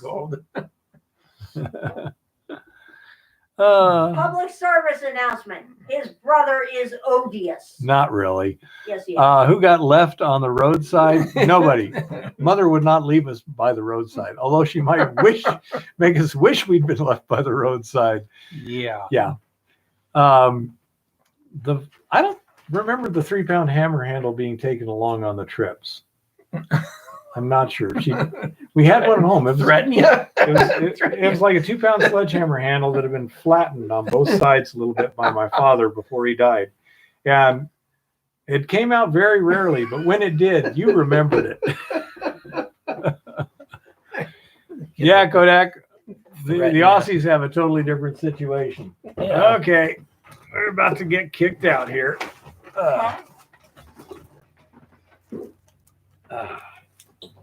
Howdy, everybody. Well,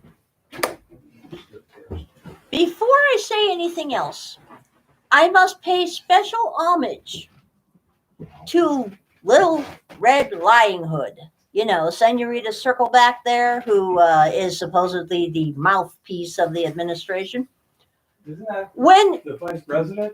When a member of our apparatchik propagandist media decided to dare to ask the administration's view on China sending up a devastating new weapon that orbited the Earth and came down really close to where they wanted it to. 12 miles away from the impact. 12 miles away from the impact. A weapon that we have nothing that we can counter with. She reached an entirely new level of spin. And I mean, I'm actually kind of impressed by this. I am really disgusted and very perturbed. But it's impressive because with an absolutely straight face, she said that the U.S. welcomes stiff competition. Yeah. So kudos for the spin doctor of the year. Because that is just absolutely baffling. It's boggling. It's downright kerflummoxing. It really is. We welcome stiff competition. Yeah. Okay. So yeah, we welcome stiff competition.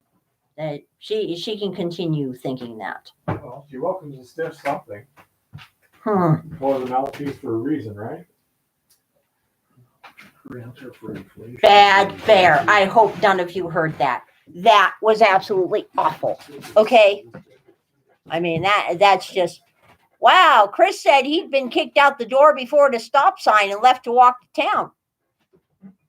Somehow that does not surprise me. If I had to walk to town, It's all right. We like you anyway. Well, Argonaut, 24 miles, 12 miles. Let's put it this way. When something orbits the Earth at 21,000 miles an hour and then comes down pretty much where you think it's going to, and it can carry nukes, it's kind of like, okay. I don't think I'm going to quibble over that very small discrepancy. Ours come down within 50 feet. Bear, we don't have anything that can stop this. So you say? I don't believe it. Okay. It's maneuverable. Copper spread widens to most in more than 25 years on supply squeeze. This is looking good for copper, people. The copper market is so tight that spot contracts traded at the biggest premium over futures in at least 27 years in London. The spread between cash and 3-month futures surged to over $1,000 a ton on the London Metal Exchange on Monday, a premium not seen since at least 1994. Wow. The spread has been widening since early October as demand outpaced supply amid dwindling global exchange inventories. Freely available inventories have shrunk by more than 90% over the past 2 months in LME monitored warehouse after a surge in order. And with stockpiles also declining quickly in China and the U.S., physical traders are firmly bullish on the fundamental outlook for the metal, even as macroeconomic headwinds loom. The copper market is seen as a bellwether for economic growth because of the metal's central role in construction wiring and electronic goods. Dwindling global supplies and a widening price gap between cash prices and contracts for future delivery signal buyers are accelerating efforts to lock in their supplies. The LME notes recent price activity in the copper market, TE Exchange said in an email to Bloomberg. We will continue to closely monitor the situation and have further options available to ensure continued market orderliness if they are required. Quite interesting that. So copper is looking really bullish, and I am not surprised. Considering that most of the common metals are currently in a state of pretty extreme shortage, this does not surprise me. We shall see what happens with everything else in that regard. Now, we have a few interesting notes in the news from Money Metals. This should be an interesting article. Shocking numbers show government crowding out the real economy. Well, that doesn't surprise me. The government does not want a real economy anyway. The stampede of dollars into the gold and silver markets has not yet begun. There is record demand for coins, rounds, and bars, but institutional money is still ignoring precious metals for the most part. Anyone wondering why can find a clue in the current makeup of the U.S. economy. The large majority of the nation's spending and wealth is handled by people who don't have much in common with gold bugs, at least not yet. So we've got some data from Fred here. Fred is actually still releasing data every now and then, which is kind of amazing. Federal outlays are now 31.35% of GDP. 31.35%, people. That percentage was just under 21% in 2019. State and local governments spend $3.2 trillion, according to the latest report. Total GDP is at $21 trillion, so this spending represents 15.2%. The finance, insurance, and real estate fire sector added 22.3% in 2020 and will likely capture a higher percentage of GDP this year. To summarize the concentration of these three sectors in total GDP, 31.35% to the federal government, 15.2% to the states, and plus 22.3% for fire, for a total of 68.85%. Government, banks, real estate, and insurance now comprise nearly 70% of our economy. I don't know about anybody else, but that kind of worries me just a little bit. I mean, it does not seem healthy to me that 70% of a nation's economy would be concentrated in government, banks, real estate, and insurance. Non-producers. They're all non-producers, as Bear said. Government sectors alone are approaching 50%. This sort of information should make Americans seriously concerned about the direction of the country, like we weren't already. They don't even have to know GDP statistics to understand the economy is very sick and that it isn't working for a majority of Americans. Most of us know instinctively it's not sustainable for half of all spending to be done by people who produce nothing. Well, they do produce some things. They produce division.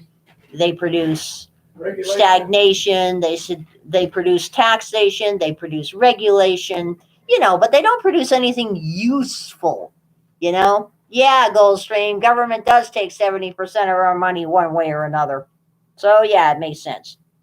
Politicians tax productive people and borrow the rest, and they take care of their friends on Wall Street. When this travesty is the business model underpinning so much of our economy, it makes sense to buy guns and gold, which is true. However, lots of the people with an oversized stake in GDP have a different take. Their share of the pie has grown dramatically, and they invest accordingly. They love conventional assets. Why leave the equity markets or bond markets when they know Jerome Powell has their back? The past decade was a bonanza in terms of their personal net worth. Wow, one could think so. Many hope it can continue forever. They won't spend too much time parsing the unsettling GDP data. Instead, they listen attentively when Powell says inflation is transitory and the U.S. economy is fundamentally sound. We shouldn't expect this crowd to allocate any assets to precious metals until perhaps suddenly they discover Powell or his replacement is wrong. Well, in the same vein, in that regard, it is telling that gold prices are staying as stable as they are. And that's actually a good thing for the rest of us because some of us would like to be able to get it. The premiums are still rising in many places. So watch your premiums. But if you see a good premium deal or you see a chance to pick some up from a friend or something at cost, definitely do so. An emboldened, super-funded IRS to target bank depositors. Now, I'm sure everyone has heard about this. As you all know, we have been assured and guaranteed in every way possible by our wonderful and magnificent current administration of Lord Malarkey that nobody under 400,000 a year is going to be paying a single penny in brand new taxes because all these trillions of dollars they want to spend are already paid for, so it will cost us zero. At the same time, they are promoting this wonderful idea that if you have more than $600 in transactions in your bank account, the IRS is going to start taking a close look at you. And people are saying, well, wait a minute. Doesn't that mean they're raising taxes on us? Well, now here's the technicality. They're not raising taxes on us. They're just going to start looking at people like my bear, who gets $100 a month from Patreon, to make sure that he's paying the taxes that he is supposed to pay. Now, mind you, the IRS has a whole lot of tools they can use against people who refuse to pay your taxes. They can steal your bank account. They can steal your house. They can garnish your paycheck. They can actually revoke your passport and not let you travel. Like, I'm going to be flying on a plane. It ain't happening. No way. No how. They are talking about being able to garnish or suspend your Social Security payments. So they have a lot of tools they can use here. Surprisingly enough, they never use these tools against people who owe millions of dollars. Probably because people who owe millions of dollars can afford to spend hundreds of thousands of dollars on lawyers, which the rest of us cannot. And politicians, as Bear said. Politicians are getting more expensive, but you're still better off hiring a lawyer. Insidious plans are afoot in Washington to give IRS officials another $80 billion, that's with a B, for auditors, and then unleash them on bank account holders. New heavy-handed IRS and Federal Reserve controls, along with other threats to financial privacy, highlight the importance of holding wealth outside the banking system. This week, Treasury Secretary Janet Yellen appeared on CBS Evening News to defend the IRS's sweeping plan to track all funds flowing into and out of bank accounts, except for those holding less than $600. Yellen claimed the aim is to combat tax fraud and cheating by high-income individuals. Okay, so if your bank account holds less than $600, the chances that you're a high-income earning individual, unless you happen to be a drug dealer, are fairly small, I would think. However, in our world of doublespeak, that is a very minor point here. As to how a $600 threshold will target the super wealthy more than the middle class, Yellen has failed to articulate. What else is new? But IRS snooping at this level could lead to harassment of millions of Americans while ensnaring people who are doing hourly side gigs to feed their families, rather than people hiding millions of dollars of taxable assets from the government. Banks are opposing the proposed bank account reporting requirement. Yay! For once, banks are doing it, of course. Just so you know, they're not opposing this because they care about us. They're opposing this because this is going to be a regulatory and paperwork hassle for them that is going to cost them more money. And they realize by now that with all the fees they already charge us, they're going to have trouble with that. Yes, Bear. It also means people will be less likely to use the banks. Exactly. And the less money in accounts, the less power the banks have. Yes. Bear makes an excellent point there. If we start taking our money out of the bank doesn't have money to loan to other people to make interest on. But more importantly, the bank doesn't have money to loan to other banks to cover their FDIC obligations for fractional reserves. And that is where banks make their real money, people. Banks do not make their real money from loaning John Q. Public money for a car or underwriting a mortgage for John Q. Public. That is a small percentage of what they make.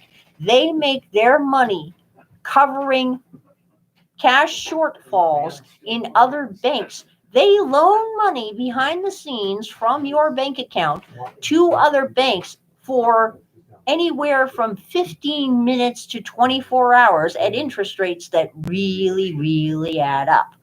Well, if they don't have enough money to cover their own FDIC obligations for keeping money on hand, then they don't have money that they can loan to other banks to cover their obligations. And this is something that a lot of people don't understand. A lot of people don't realize that the FDIC says if this bank has $1 million in deposits, they have to have X number of dollars available to pay customers right on the spot. This is to protect people and ensure that if they decide to have a run on the bank will actually give them money and the run will stop. Well, most banks don't have that money. Most banks borrow that money digitally on paper from other banks, and they pass it back and forth all day. Now, this is something that was covered a long, long time ago in a book called The Money Changers. This book was written by the same dude that wrote Airport and The Betsy and a few other very good books. And for the life of me right now, I am having a senile moment. Haley? Arthur Haley, thank you, Bear. It's a book that you probably are going to want to read if you haven't read it before, because the same stuff that he was writing about then happens even more now.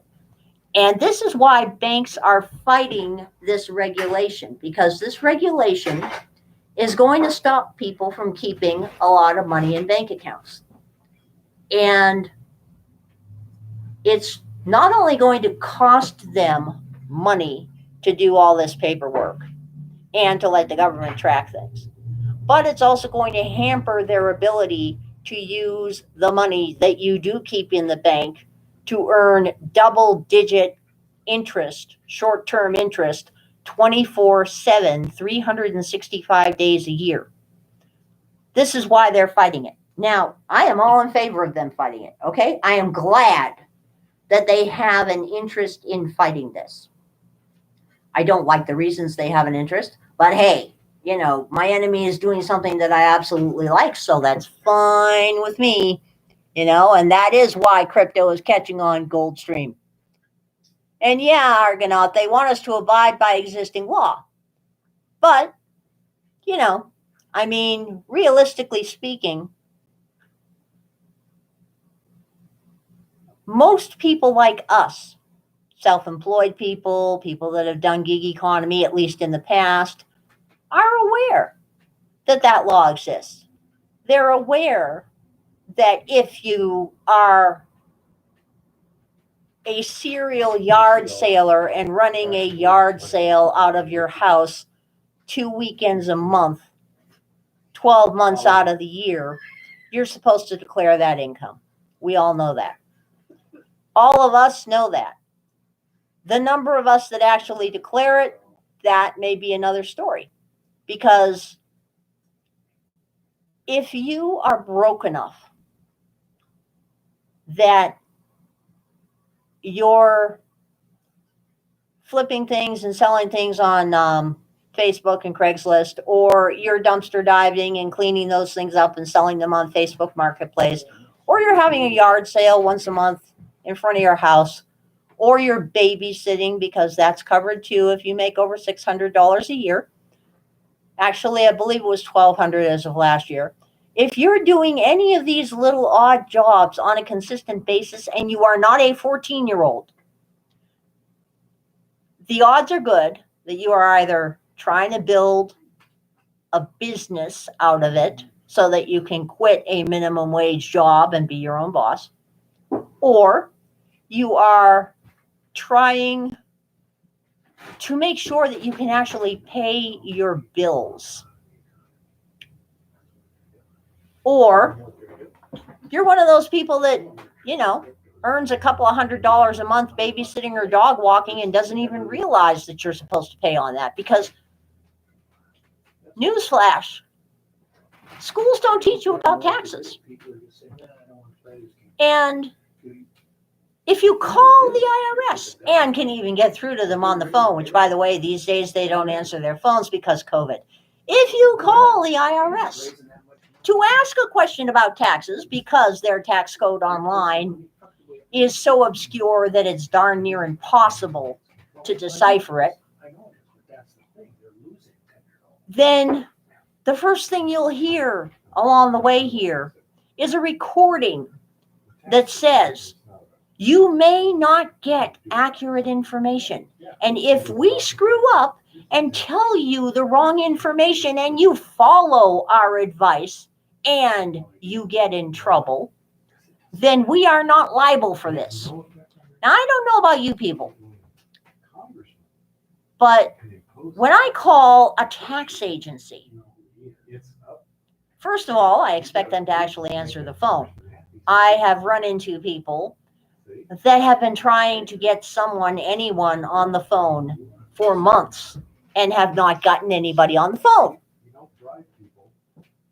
I have personally in the past called them about an obscure piece of something that had to do with reporting on my 1099 income because I am self-employed.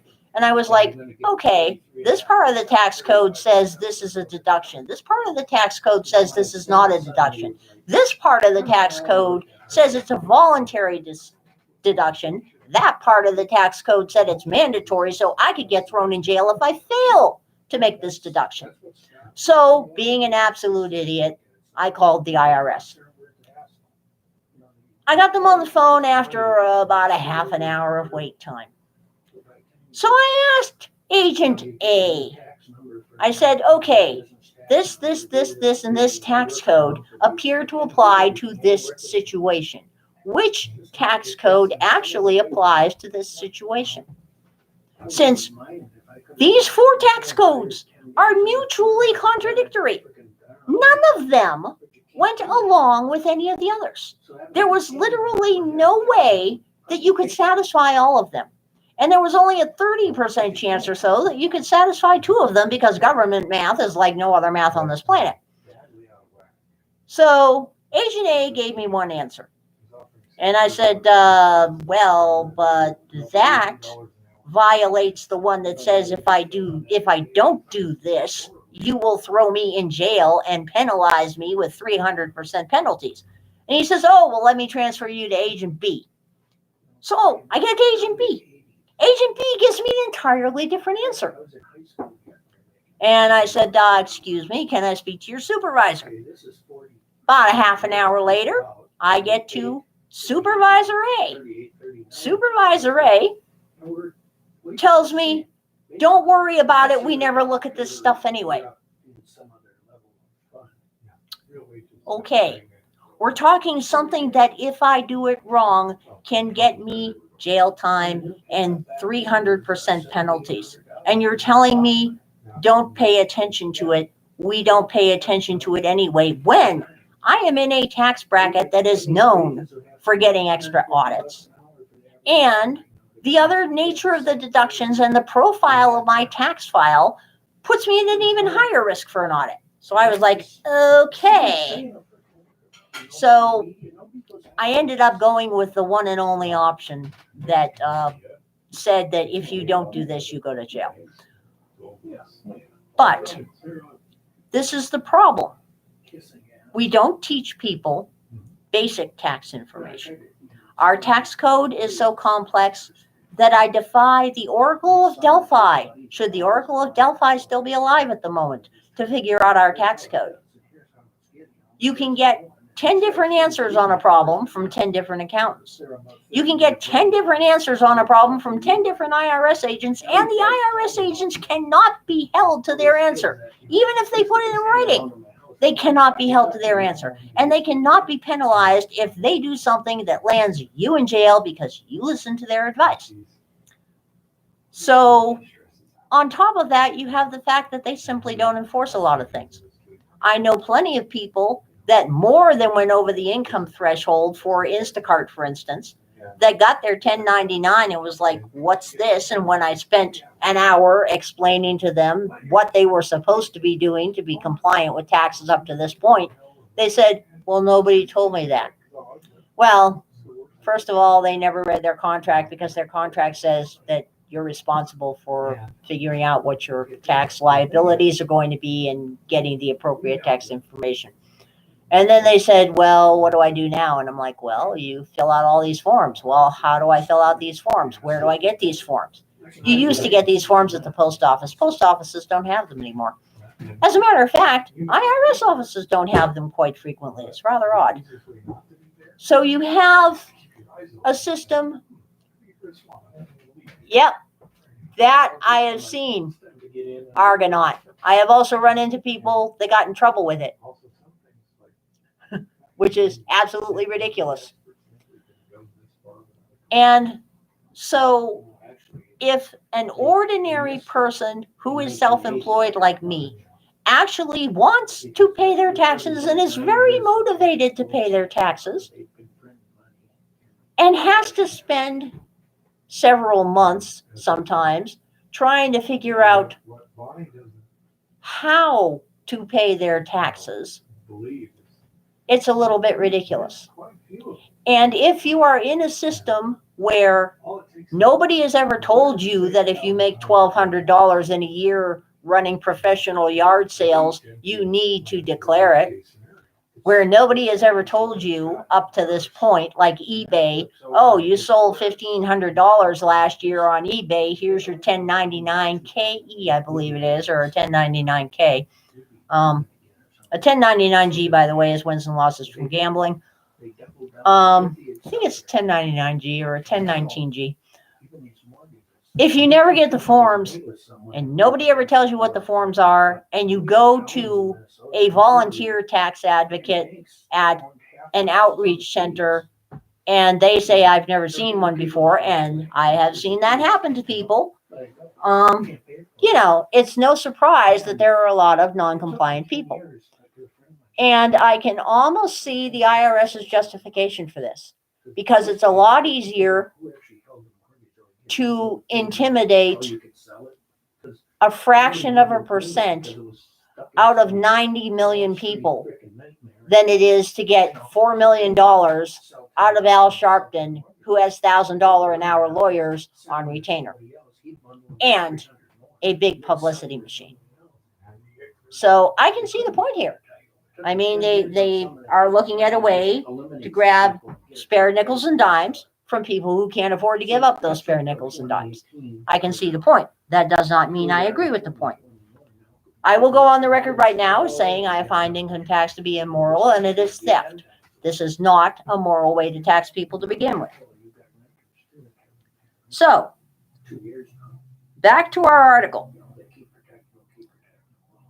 Banks are opposing this. Perhaps the focus will be narrowed somewhat before IRS account monitoring is implemented, but it won't be the end of the Biden administration's plans for a great reset of the banking system. It will just be the beginning. Yep. President Joe Biden's nomination to the head office of the Comptroller of Currency, Saule Omarova, wants to end banking as we know it. In her academic work, Omarova has expressed admiration for Karl Marx and sympathy for the Soviet Union. She has also advocated a form of socialized banking in which private bank deposits would be brought under the direct control of the central bank. Well, do we really want our money being controlled by the Fed? I don't think so. She calls her radical new banking regime the People's Ledger. This is interesting. Also dubbed Fed accounts, they would presumably be denominated in Fed coin, the central bank's digital currency, being developed behind the scenes at the Federal Reserve to enable greater tracking of and control over citizens' financial transactions. The Fed has already strayed far afield from its dual mandate of price stability and full employment. Wow. That was their dual mandate, huh? Well, we're going to get back to the word mandate, but apparently the word mandate in this case does not mean obligated to by law, okay? It now sees fit to bail out politically connected companies, monetize government debt, promote critical race theory, and reverse global warming. As for price stability, Fed Chairman Jerome Powell has made a mockery out of that part of the dual mandate by deliberately engineering a surge in inflation, which he calls, without evidence, transitory. Powell insists the Fed has the tools to fight inflation, but apparently it doesn't have the will to put them out right now. Instead, Fed bureaucrats are fighting culture wars against their critics in what Senator Pat Toomey calls woke mission creep.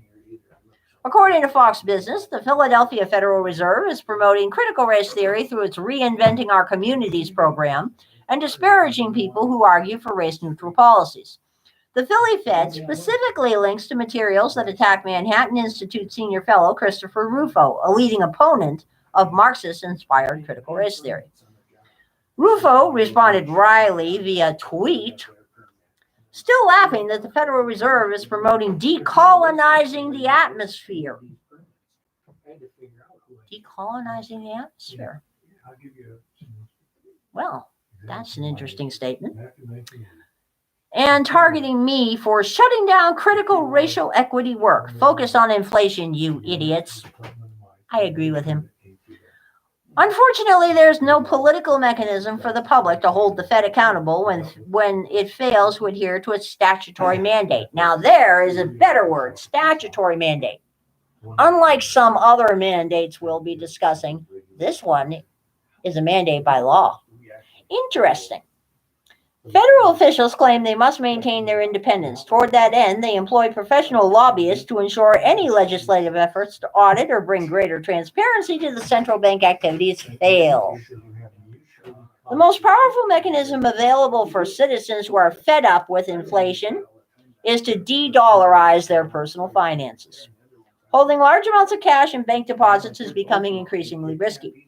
Not only do customers risk significant erosions for their purchasing power due to inflation, they also risk being singled out by the IRS or becoming unwitting holders of a Fed account. Although socialized banking may seem like a remote possibility, a financial crisis could quickly turn a central planner's pipe dream into reality. For example, a cascading series of bank failures that threatens to bankrupt the FDIC and wipe out millions of depositors could give the Fed all the emphasis it needs to take over the entire banking system. This is called a bail-in, and a lot of the tinfoil hatters I know online are more worried about bail-ins in this financial crisis than bailouts. This is looking like a very good setup for a bail-in. Bail-ins are not a good thing. That's not the truth. I'm selling equipment. Yeah. The IRS is very difficult to find, Robert. I once actually got arrested with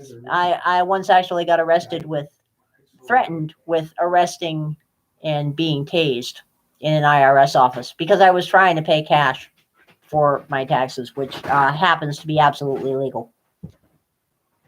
Holding hard assets outside the banking system may be the best form of insurance against risks within the banking system.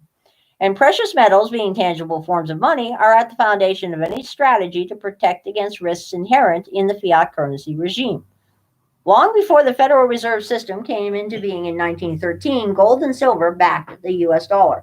And if at some point the Fed and its unlimited supplies of unbacked dollars lose all credibility with the public, precious metals will again provide people with ledgers of real value, which is absolutely true. Now, gold closed at about 1778.30.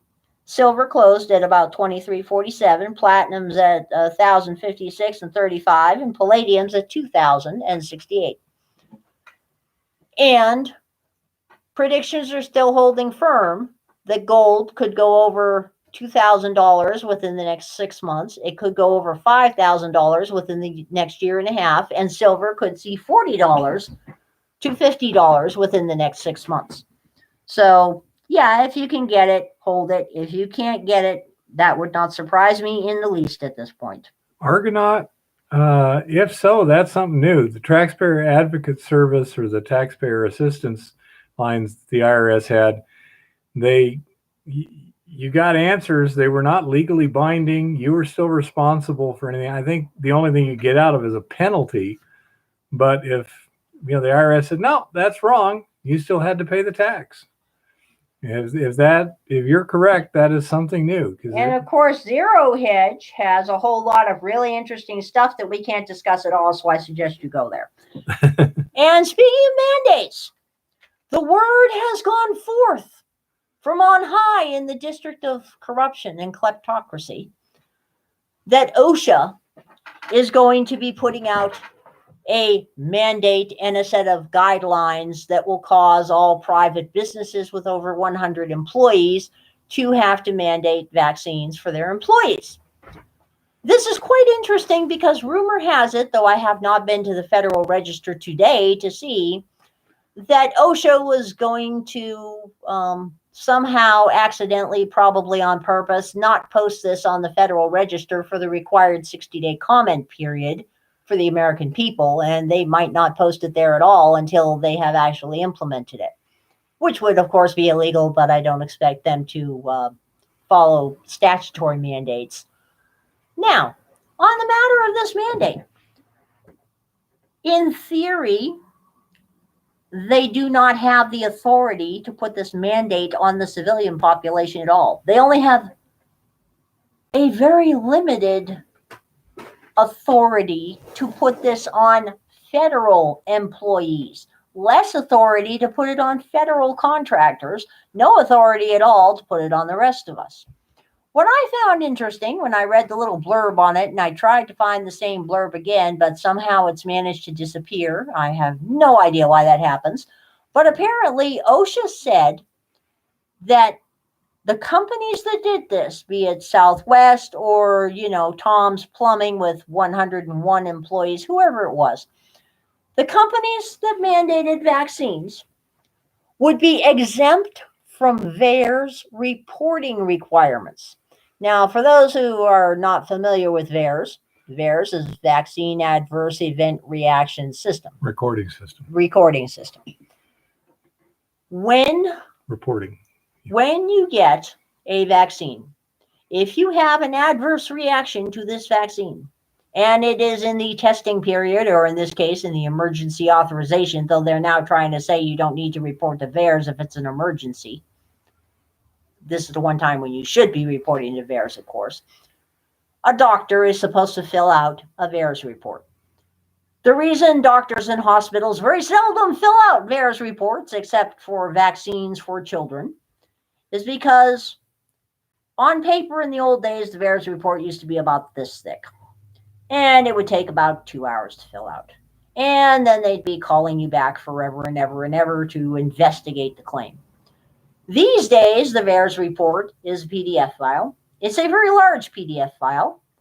It can be filled out online, and according to people that have tried to fill them out, that we saw in a very interesting video on Conservative Treehouse that you're going to want to look at because it's a whistleblower, the system is even more difficult to use than your typical government website. And I can at least testify that the actual VAERS system is less user-friendly than your typical government website. And that is really difficult to do. You have to try to do that, okay? Sifting through VAERS data for an ordinary person like you or I is extremely difficult. Filling out a VAERS report is even more difficult. And quite frequently, apparently, the website will freeze in the middle of it, and you'll get authentication failed, and it dumps everything, and you have to start over. Or you'll get to the end, and you'll press the submit button, and it will sit, and then it will say authentication failed, and it dumps everything, and you have to start all over again. Or you have to take off and do something, and it times you out and dumps everything, and you have to sign in and start over again.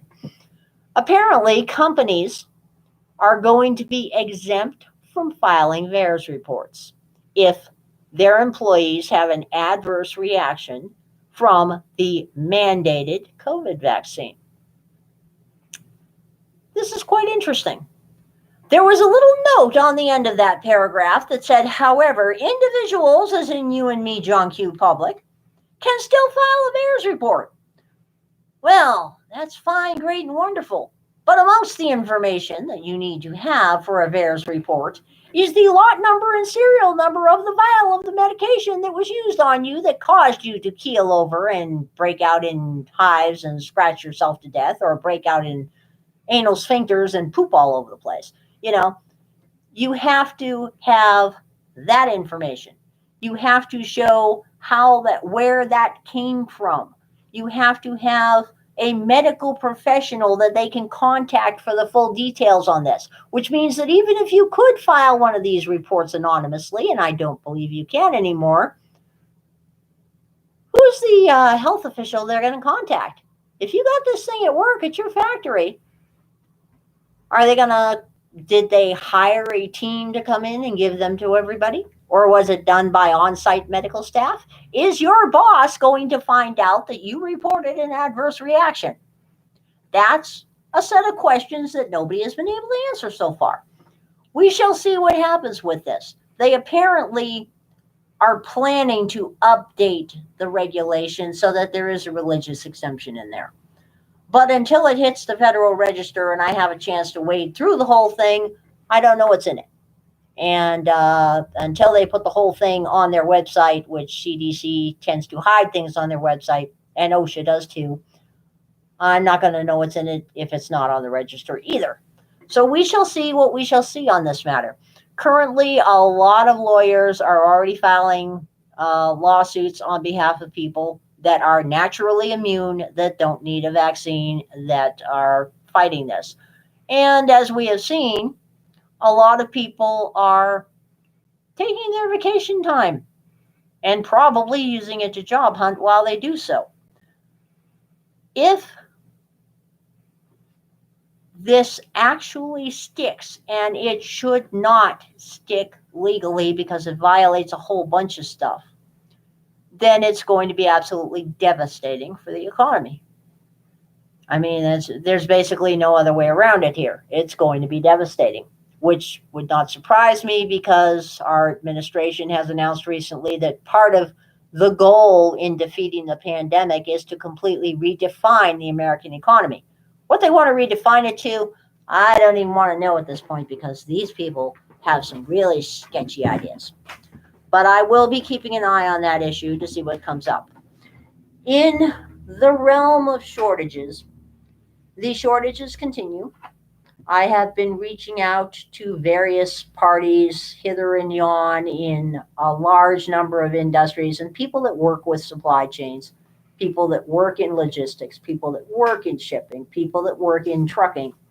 And consensus of opinion off the radar is if everything goes really, really, really well, the economy and the supply chain may kind of sort of be recovered by the end of 2022 or mid 2023.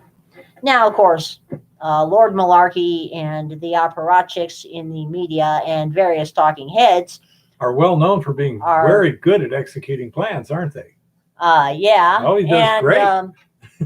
And they have all announced it will be over much sooner than that, except if we don't all get vaccinated, the supply chain problems will continue. That would only happen if this mandate goes through. I mean, that's just, Robert, I know somebody who took pennies, nickels, and dimes to them before. Actually, it was funny because during the Obama administration, they were giving a mild cash discount for a time because they were trying to reduce the money supply. So they told people, we'll knock a little bit off if you come into our regional offices and pay in cash, because they were taking the money and shredding it, which actually works,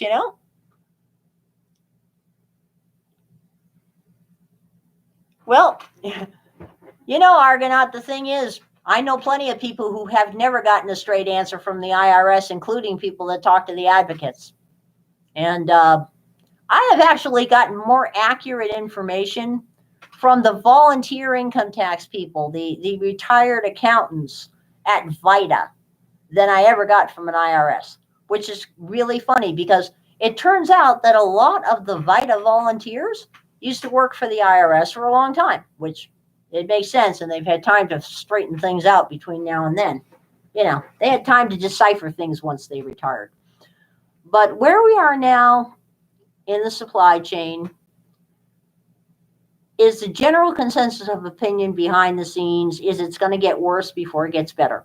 While the media is busy talking about the top 10 Christmas presents that you may not be able to get unless you order them right now, and the fact that, it's going to be tough to get Nike sneakers, the people behind the scenes are talking about the fact that it's going to be tough to get car lubricants, airplane lubricants, truck lubricants, any sort of machine lubricants. It's going to be tough to get tires. It's going to be tough to get batteries, as in car batteries, boat batteries, whatever kind of weird batteries they use on certain types of aircraft. There was a lot of talk that aircraft part shortages are getting worse. Now, as we all know, Lord Malarkey said, well, now the ports in California are going to be open and running 24/7 to get the 500,000 containers that are floating around in the Pacific Ocean onto shore. Well, there are a couple of problems with this. First of all, if anybody has taken a look at the ports lately, they've kind of run out of room to stack containers. Not just LA, this is happening elsewhere too. It's looking like I forget what the movie is, but somebody mentioned it on the front page of the internet, Reddit. Somebody said, in this particular movie, remember they built the wall around LA with shipping containers. It was some movie or TV show. Escape from LA, maybe? But it's looking that bad. I mean, there are truckers out there that are reporting that, first of all, they waited 2 or 3 hours to get in. Then it took the people there 2 or 3 hours to find their shipping container And unburied. and get it unburied and get it on their trucks. So you have a lot of drivers that can go there still, and we'll get to why a lot of drivers can't go there still, that don't want to go there because they drive by the mile. If they stay away from these ports, they can keep their mileage where it is supposed to be so they can earn a decent living. If they drive by the mile and their company doesn't say, well, you're going to get bonus holdover money when you're stuck someplace 4 hours, going to these ports is cutting their paycheck in half or less, which is a little ridiculous. Now, I saw the most amazing idea on Reddit. Someone suggested the use of airships to ease the port. No, don't laugh, Bear. There was a serious discussion on this matter. Now, talk about your innovative thinking, because these are supply chain people and they are thinking because they are panicking right now. This plan involved, there are empty lots and government-owned places of empty land that are outside the port area. And you have shipping containers on the ships. So take airships and heavy-duty helicopters and things of this nature and go out there and pick up the container that's on the ship and carry it to a staging area that's 10 miles inland or 20 miles inland from the port and put them there so that the trucks can converge and get their containers and go on their way. Now, of course, this idea got shot down. And a lot of people threw a lot of really interesting math and a lot of really interesting logistics equations and shit out there on this issue. It was an amazing discussion to read. It really was. But they did have a point. I mean, right now, we have ports that are too full to put more containers in them. We have truckers that can go there that don't want to go there because it is cutting their salary in half or more. Plus, they have to deal with the overworked, understaffed port people who apparently are really, really rude. It turns out that sometimes when you go to these warehouses and you have a 5-hour wait, you're not allowed to wait in your truck. More than that, you have to wait in a little corral type area inside the warehouse or in a little corral type area outside under an easy up. And the problem with this is you're not allowed food, you're not allowed drink, and a lot of these places have nice big signs on the locked bathrooms that say no bathrooms for truckers. And there's no porta potties. Now I blame businesses for this. If you own Walmart or you own a furniture store and the truckers are going to be there for 4 or 5 hours and they're not allowed to stay in their truck, or you own a port, you run a port, and they're not allowed to stay in their truck, the very least you should do is have chairs to sit in and a bathroom.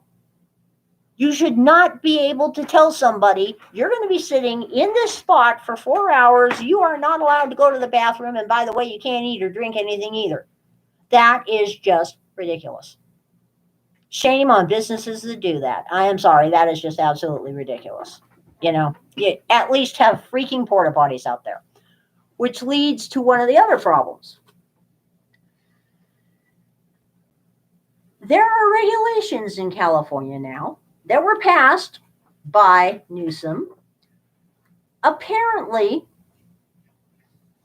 that have removed a whole lot of trucks that were built before, I believe it was 2012, from the road. They cannot be registered in California. They can still be registered outside the state, but they can't be registered in California.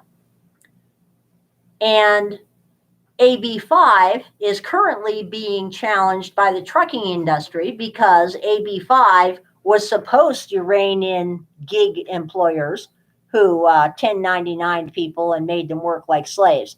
Well, owner-operators in certain types of lease agreements with certain brokerages for freight brokering apparently are also somewhat affected by AB 5. So you have a large contingency and a large group of owner-operators within California that used to service these ports that have been told now, because they work for freight broker A or freight broker B and they're on a 1099, they're an independent contractor, so they have to get a salary, they have to get a paycheck, etc. And freight brokers are saying, no. So a whole collection of truckers that used to actually service these ports can't service them until this little kerfluffle is straightened out. When you add on top of that the parts shortages, the fact that diesel fuel just went up like 8.5 cents a gallon this week, it has reached an all new high and it's expected to spike again next week, and tire shortages, and the fact that starting in January, the federal government has decided that companies like Swift, the mega companies, will no longer be able to do in-house training. If you want to get a CDL, you're going to have to pay big money to a registered school to get a CDL and become an over-the-road trucker, which is going to cut that out as an option for a lot of broke people. Because as it stands right now, if I wanted to become a trucker and I can pass the physical, I could go to Swift. And if I agreed to drive for them for a year, they will train me for free and they will get me my license and they will give me a job and I will be earning money for a year and they'll be taking out a little itty bitty bit of the cost of the trip. And this was an entry path for people that for whatever reason can't get personal loans, can't get the very few grant and loan dollars available through the government to go to trucking school. So, I mean, why not do everything you can to hamper the supply of truckers at a time when the supply chain itself is falling apart? So, for those who actually expected Lord Malarkey's pronouncement concerning having the ports open 24/7 and his threat to hold businesses accountable if things don't get moving, yeah, we better not expect much. That's just the way things are going these days. All things considered, this is a very good time to begin keeping a little more cash around rather than using banks. This is also a very good time to develop your community and get a nice little barter network going in your community. Like if you have canning equipment the way we do, tell people if you provide the jars and you kick back a couple of jars to me, I'll can your food. Things of that nature. Because while gold and silver... Yeah. Argonaut, I'm confused what you mean by a liberal. If you could just explain that, it just doesn't seem to make sense. Go ahead, little one. I'm not a liberal. Not by my definition, yeah. I'm not a liberal by anybody's definition. Yeah, you may be using a different definition. That's when you see something like that, one of the first things you need to do is make sure, especially in today's society, that everyone's agreeing on the definition of the words, because quite often the reason that you wind up apparently disagreeing is because we have different definitions. And that, Well, I don't think it's liberal to expect truck drivers to have bathrooms available. well, I'm just curious as to what his definition is. I didn't type anybody. I haven't typed anything. But no idea, Roberts. Yeah, it doesn't matter. I was just curious as to what the definition was. Chris, that is actually an interesting idea for those places that have rail. A lot of Army depots do. Yeah. Well, supposedly the infrastructure bill was going to be focusing on getting more things to ports, but what I read in there was things that are pretty much cosmetic compared to what actually needs to be done, and we're years down the road, which means they probably wouldn't get done anyway. We all know how that is. The permitting process, the permitting process is you ridiculous. can't do anything quickly because the permitting takes I years. have no idea, expensive. Roberts. I haven't been following the chat conversation because it's hard for me to read and talk at the same time. That's why Bear here is supposed to be keeping up with the chat conversation. Yeah, I didn't see anything But there. The time Made sense to me, so it's probably a definitional thing. maybe because I said taxation's immoral. I wouldn't think that's a liberal point of view. I don't know. It doesn't matter. He's not here to explain. This is pretty much the time. I agree with the article I read. This is pretty much the time when we need to start using what little leverage we have with banks and kind of keeping our money out of the banking system. I don't like the fact at all that the federal government is considering getting into cryptocurrency. I certainly don't like this funny idea of Fed accounts. I mean, it is not the federal government's job to have anything to do with any of this to begin with.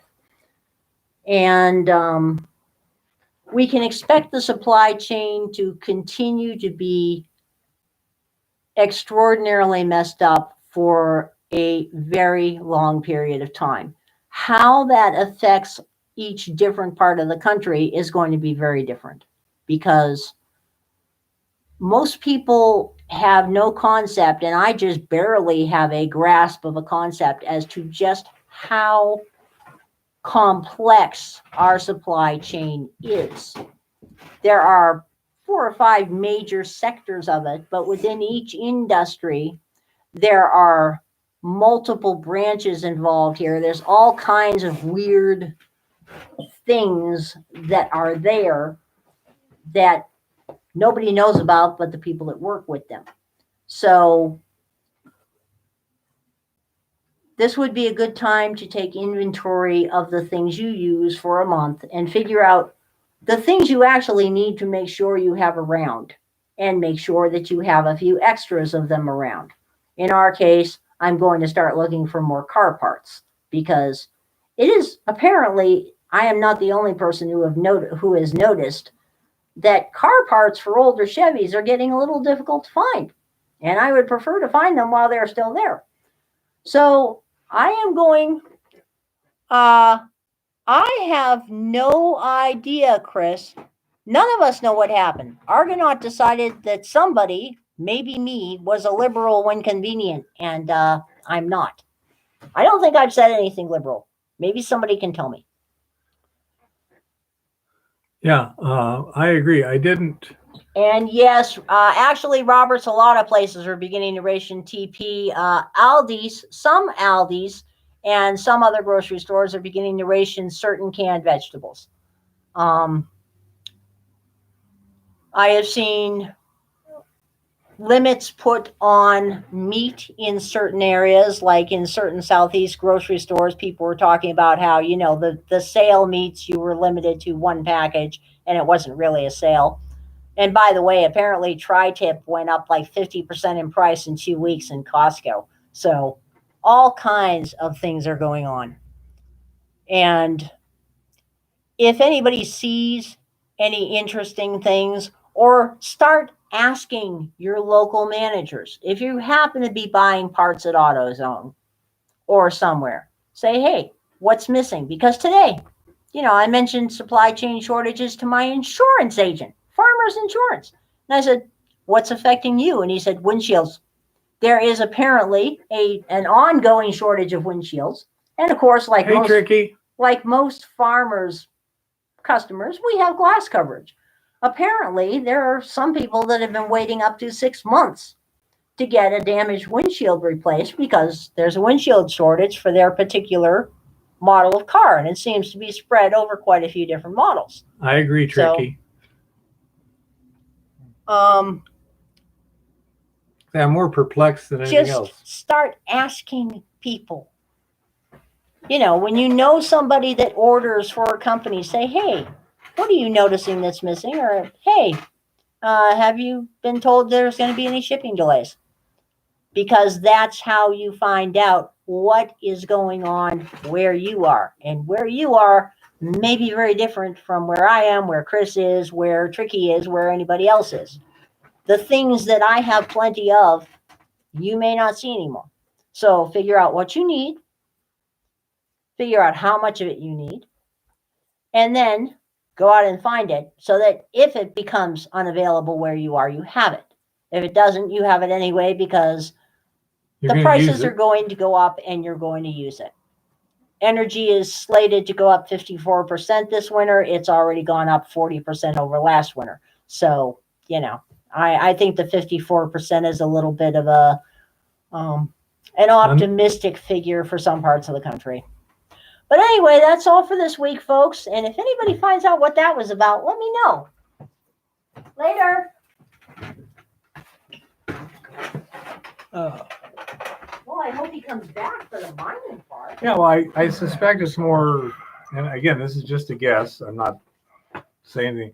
I guess it's more because a lot of people are here for the mining, not for the politics and this and that and the other. And so, I mean, that's not the first person said, you know, hey, I'm here for the mining. I'm going to bail out. And that's understandable. Absolutely. We have a feeling personally that this situation is going to affect us all, which will also affect the mining industry and such. And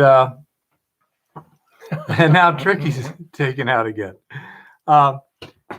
One thing I was curious, just a quick little informal poll. I get the feeling that things are going to go south in a fairly big way in a fairly short time. And I'm just curious what everyone's feeling is in general. Are we going to muddle through reasonably well? Is the bottom going to fall out? And like that, just what's your general sense of the overall situation and where it's going?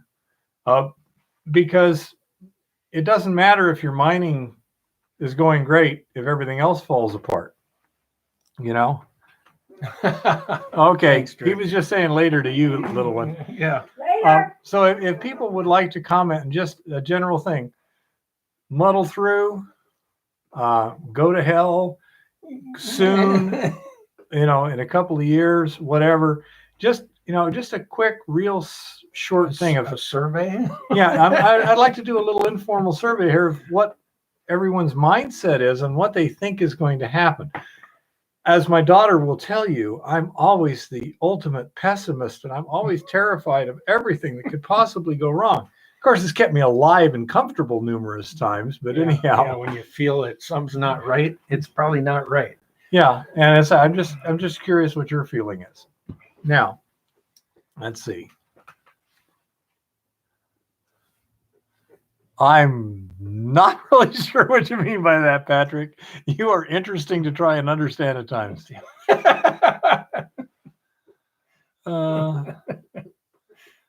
Okay, Roberts. Okay.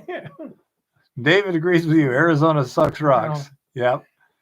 But as I say, when it comes to the mining situation, I'm very happy with what I'm doing. I think Jim's very happy with I love what I do, too. and I would tell anybody this at this point in where we are in this country and everything else, I would definitely find things that bring you peace. Yeah. You know, find things you enjoy doing and go do those things if you can. Or sure make an attempt to.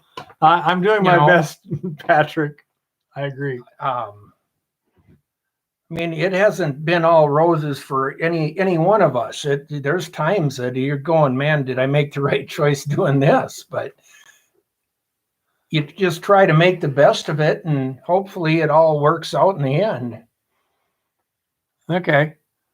And in places like the Philippines, where I imagine the rural areas are a lot more independently self-sufficient. In other words, artisanal scale mining, artisanal Growing their own growing food, food whatever, and stuff like that.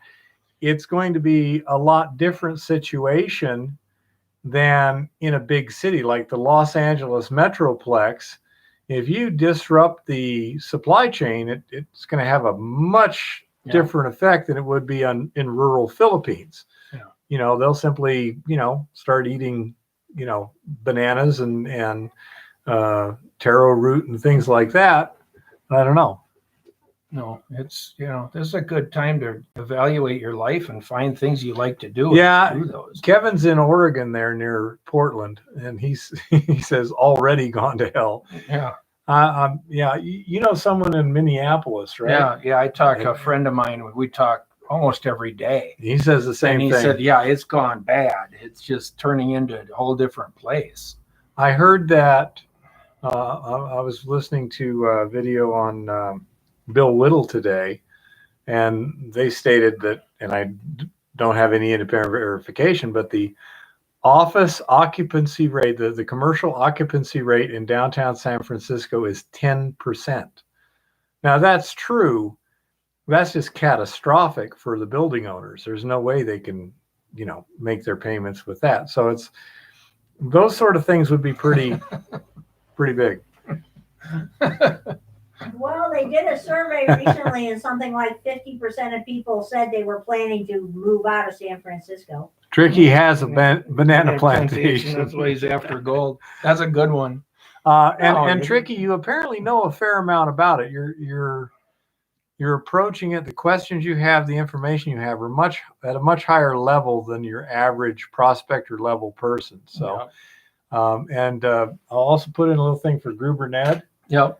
For someone who just started worrying about the chemical extractions and stuff. He's done some kind of interesting videos playing with flotation, and he's got some neat videos if you go back. He has done some amazing research in a short period of time, and I got to give the guy kudos. He has asked some really good questions, and so that's always encouraging, because I know that people who are interested to that level, and like many of your others, are really getting something from what we're doing here, and that's very it makes me feel good. When you like what you're doing, or you like the pursuit of gold in this case, you tend to learn or try to learn and read and find things out more so than if it's something you don't want to learn. Well, it's also on a different level. It is. This is a kind of a neat little forum here. Yeah. Because you have other channels, for example, that are much more popular, but they're much more entertainment oriented. True. Think Gold Rush. It doesn't tell you any details that would help you actually do something in the real world. It's just for entertainment. And, that's not what we're really here to do. I mean, I'm here to actually make gold. And been a little frustrating I'm in it for the mining myself. And hopefully we can do another placer operation going into next year. But over the winter here, I'm going to try to start a series. Basically, we'll just start out with, this is a good time of the year to start pulling out and looking for information throughout the winter here in our climate, northern climate, is start finding geologic maps of areas, an area you're interested in, and try to learn everything about that area that you can learn, so that you can use that information when you get on the ground. And then you can start to build your own maps and start identifying areas that nobody else probably really paid a lot of attention to. Yeah, Chris, and you've been a big help too. Definitely. But it's quite a challenge, but it's an interesting, fun challenge for me due to my proclivities. And it's a neat situation that you've got where you can do this. It is, it's really unique. Cool. But it didn't happen spontaneously or overnight. No, nothing does. You know, Nothing happens instantaneously. yeah. What was that one? It took me 20 years to become an overnight success. Yep. Well, Not that much, but I've been dealing with this copper mine thing here for years, you know, and it's finally coming to a point of fruition. But yeah. So anyhow, first of all, do we have any new questions or whatever? yeah. And while Mining we're waiting for questions. that, I'll do a little quick recap on progress this week. Yeah, start writing a book, Jim. Not a bad idea. Well, that is a thought. I mean, I've got notebooks upon notebooks over the years, and I think a book at some point is probably going to be in the works.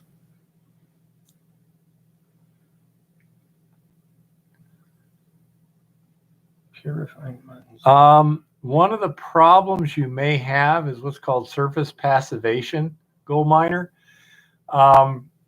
With the gold that I'm using for now, it's 6.8 microns and smaller. And that's where the agitation also comes in. As the chemical eats into the surface, it can leave behind residues which prevent easy access to other stuff. And therefore, he said buttons. So that would be a very low surface to mass ratio. And so it can only get in so far before eventually it stops. Think of it as like rust on a piece of iron. Sheet metal. To a certain extent, after a while, yeah, 6 gram button is big. Did you weigh it carefully afterwards too? And so that's the thing. You also need to agitate for these kind of leaches. If you have anything big like that, you need to keep not just stirring it too, but abrading it. When you're stirring it in the agitation tank, the rock particles are constantly polishing the surface and giving you another clean surface to react with. As I say, you got agitation, that's good, but you don't have abrasion, and a 6 gram. That's a big piece of that's going to take really, forever to dissolve. It's not like aqua regia that I had a 1 gram ingot one I dissolved. It took 10 minutes. Yeah, eat the whole thing right up. Yeah. And the whole idea of surface passivation and surface area is important when you have these are pretty slow chemical reactions. Did you take out your, say, gold button, and you measured it real accurately before you put it in and measured it real accurately after you took it out? Those are questions. And Chris, there's another one. Redox potential. How much oxygen or oxidizing activity is in that? That's not readily apparent, and you need a different probe for a pH meter to measure it. But it's very critical for making reactions happen.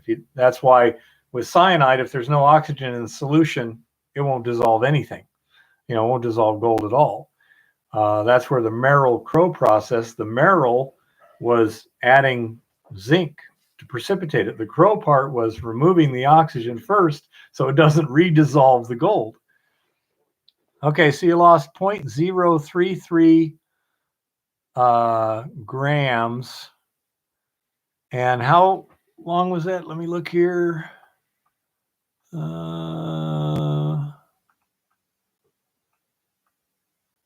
6 days. 6 days. Okay. So 0.033 grams in 6 days? Yep. Okay. Now, give me the report here. Why bother with that?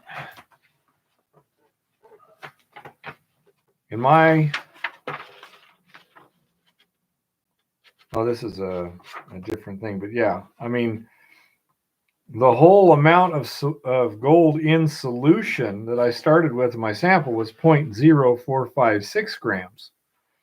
Okay.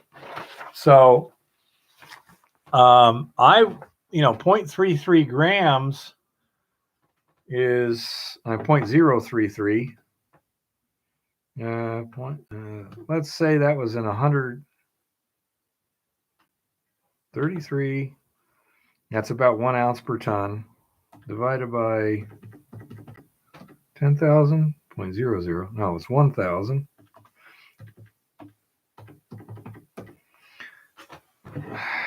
Come on, 33 divided by 1,000. 0.033. Okay. So that would be the amount of gold in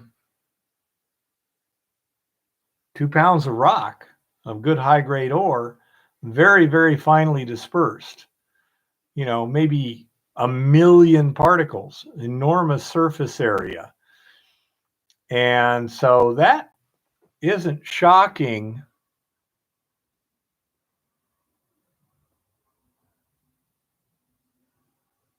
to see that. I would, and again, when you're using abrasion, when you're stirring with an abrasive, like put some sand in there, you also can't be absolutely certain that the mass loss was not because of just physical removing,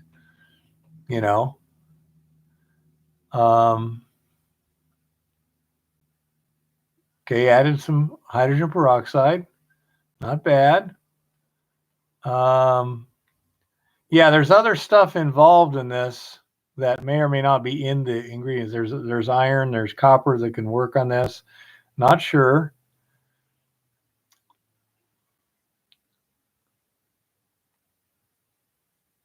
.400 mils of distilled water. And let's say my thought is try the same thing, but find some gold leaf somewhere. You can probably go to a craft store or something, but find some gold leaf, weigh that, and see how long it takes to dissolve that in your agitated solution there, and see how it does. Because now you're going from something, a 6 gram button would be, I don't know, 1/4 of an inch across, maybe something like that. It would be a pretty good size. 3/16, 1/4 of an inch. Yeah, it'd be. And you'd be taking it down to something more like 1/1000th of an inch thick. And that might, increase that surface area. Make sure you clean it. So it may have some kind of like an oil from when they actually did the processing. So make sure you clean it well with a good detergent and such. And then weigh it and see what happens. You got that guy with the electronic parts that's using it and dissolving the plating in apparently a reasonable period of time.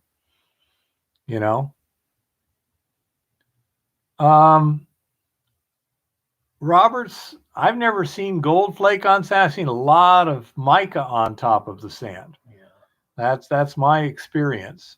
While it could be laying on sand, I'd double check and make sure that was mica. I would guess that it's much more likely. Or pyrite. Yeah, 3/8 inch diameter. Oh, geez. Yeah. If you're dissolving at the rate of 1/1000th of an inch per day, it's going to take a long time. Yeah. Plating on electrical contacts dissolves in just a few minutes. Again, probably less than 1/1000th of an inch thick.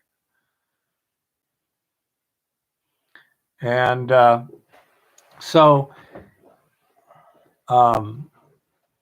Goldstream, when I said occupancy rate, only 10%, or that'd be 90% vacancies. Yeah. Yeah, that's pretty empty. That's happening all over. Okay, but see, the plating on electrical contacts is only enough to do the job because it's very expensive. And that's possible. I'd have to see it and look at it myself to make an opinion. If you can see the gold in the sand, then an assay should show a pretty good grade. definitely. If you can see it, it's Yeah. already a pretty good grade. I'm guessing it's more biotite mica, but again, I'm using statistics. Get a sample. Huh. Interesting. Yeah, have it assayed. See Yeah, what's in it. Take a sample of that. Yeah, because if that is actually gold, you could be bucketing sand home and doing like this, the Eco Goldex model here, and yeah. pulling that gold out. Is he in Okay. Alaska? My thought, gold miner, is what you're seeing is the interfaces between the metallic crystals. If you've ever seen them when they etch steel to show the crystals, or you can look up Windman-Stratton patterns on meteorites. But when metals solidify, they form crystals. And where those crystals meet, the atoms are not neatly aligned. They're more loosely held. And so any etching agent will preferentially take those out, thus revealing the crystal structure. And so I suspect you're getting dissolution. Either the overall rate is just too slow to be that noticeable with that low a surface area. Hello, Adam. Or the surface is passivating, or a combination of both, That'd be my guess. And I can't really tell, but according to the analyses that are being done for me, this stuff is working in my situation, but my gold is extraordinarily small, 6.8 microns, Yeah, that would be cool, gold miner. But let's say, if you want, Roberts, I could take a look at it. I don't have the best power microscope or anything, but I could certainly look at it. There was a guy that I was just kind of helping out a bit. He said he was going to send me a microscope, but he was in Guinea and they just had a civil coup take over. So I haven't heard anything from him. I hope he's doing okay, but yeah. And so anyhow, I can take a look at it, give you my opinion and such. And in terms of gold mine, another thing you could try, gold miner, is just take a piece of the gold and hammer it flat. If you don't, if you can't find any gold with a knife, gold leaf around, well, you could hammer it a bit flat to begin with, then cut a piece and then hammer it flat. Yep. To make sure it's nice and clean. Spread it. Yep. And then drop it in there and see what happens to it. If I'm not mistaken, he went 3 significant figures there, so he can measure to the thousandth of a gram. Shouldn't take too much, but yeah, that's what I would check.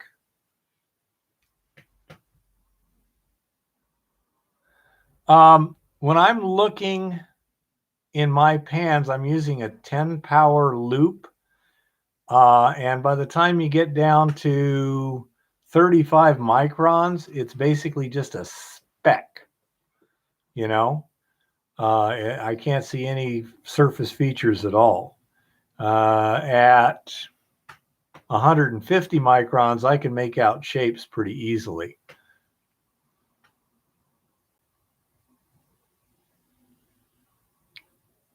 Yeah, and Kodak, it also depended a lot on whether the contacts were going to be used a lot of times, something was plugged in, pulled out, plugged in, pulled out, right. Or whether it was just kind of a one-time thing. You needed a good contact, so when you assembled it, you had a good contact.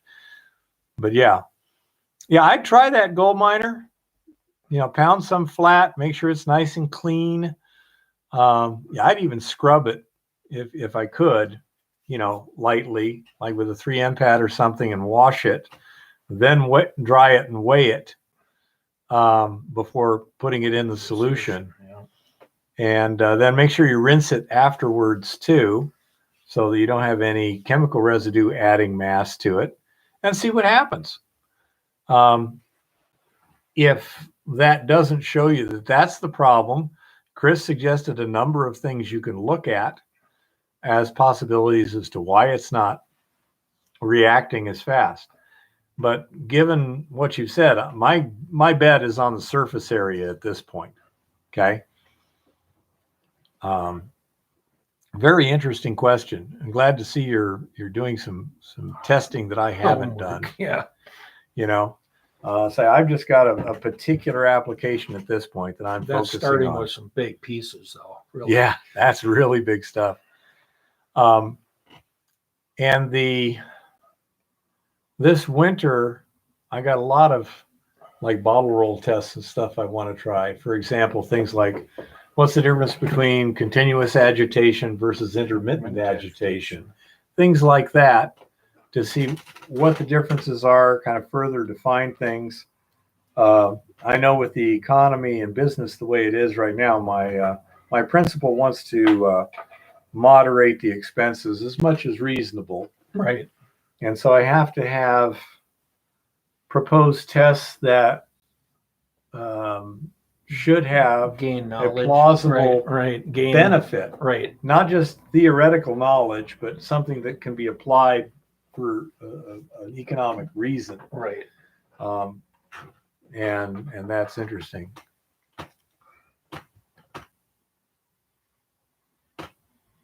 That's a cool idea. That's good. Yeah, that'd be fun. That's great. Can pick up all the little tricks. The resin is working pretty well. I know you just tuned in here. Now, when I had an abundance of resin for the amount of solution, I got like 91% uptake in an hour in a bottle roll. You have one of the bottle roll? I had one somewhere. Oh no, I've seen one I tonight. actually extracted the resin out so I can do some tests. Okay. But anyhow, then I took another sample of resin and did essentially the same test, but I picked the best resin that did 91% in 1 hour. And then I did it with 6 times the amount of gold. And I wound up with this curve here. And you can see it was picking it up pretty quick here, and then it leveled off. This is because the resin is gaining in gold concentration and the solution is dropping in gold concentration, and you're approaching an equilibrium. You can see it's probably going to max out at about 65% recovery before the resin is in equilibrium with the thing. But that is a good enough rate of recovery, speed of recovery, and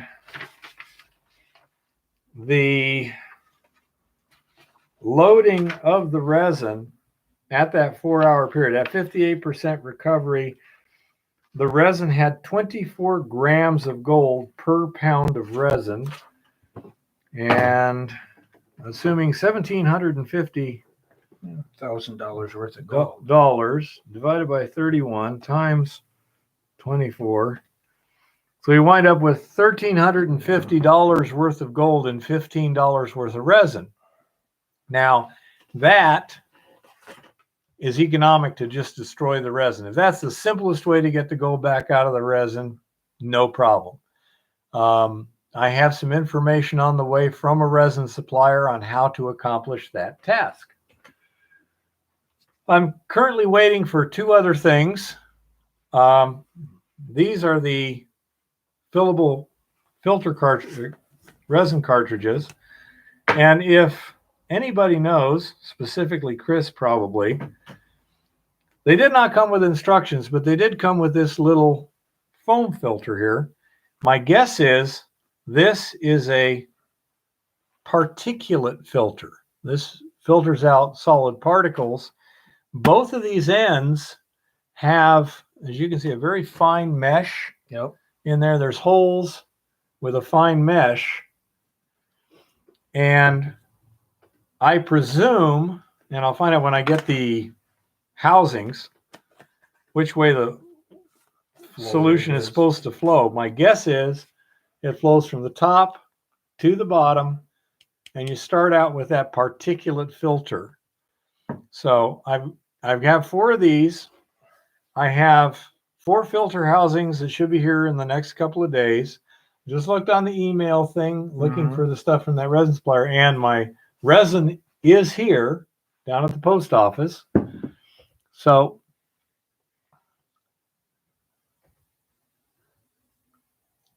yes, that is my belief. Now I don't, at some point it's going to stop. There's an ultimate loading capacity of the resin. But you were going to run, but I have multiple not reached it filters too. So you're running, yeah, even though your solution is losing content, you're running it into more resin again and again and again. So these are going to work in sequence. So let's say this is number 1. It's going to get the full strength pregnant solution through it. It goes through it. It goes to the next filter housing, which has lower strength solution, but also a lower loading on the resin. And like that.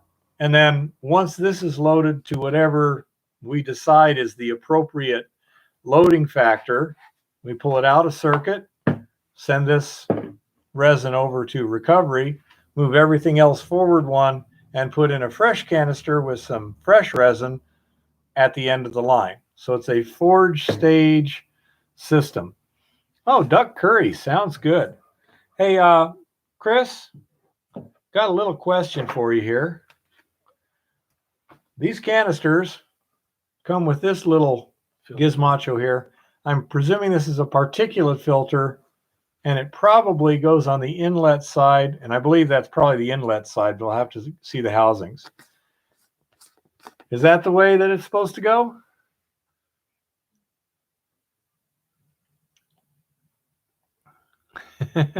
Probably depends on how you make the curry and what your taste buds are. Yeah.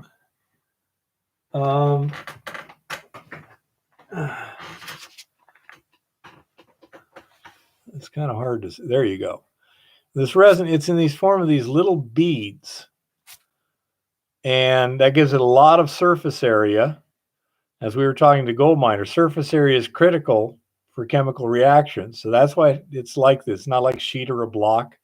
These small beads, and it's being put in this. When you say the resin packed and flow even, it would be on the inlet side, correct? And so they're a little sticky because they're moist, because you don't want them to dry out, because then they'll kind of shrink and collapse the pore spaces and stuff. And the silicone seal. Okay. Yeah, so that would be the top then in the housing in its normal state. Okay. So say in a couple of days, I'll have the stuff. Then my plan is I'll have a 4-stage system with little bleed off valves between each stage, run the system at about 20 gallons per hour, and get samples from each stage so that I can tell how much is being recovered at that rate per stage. If I needed to, I could slow it down or increase the size of the filters, or I could do 2 parallel sets.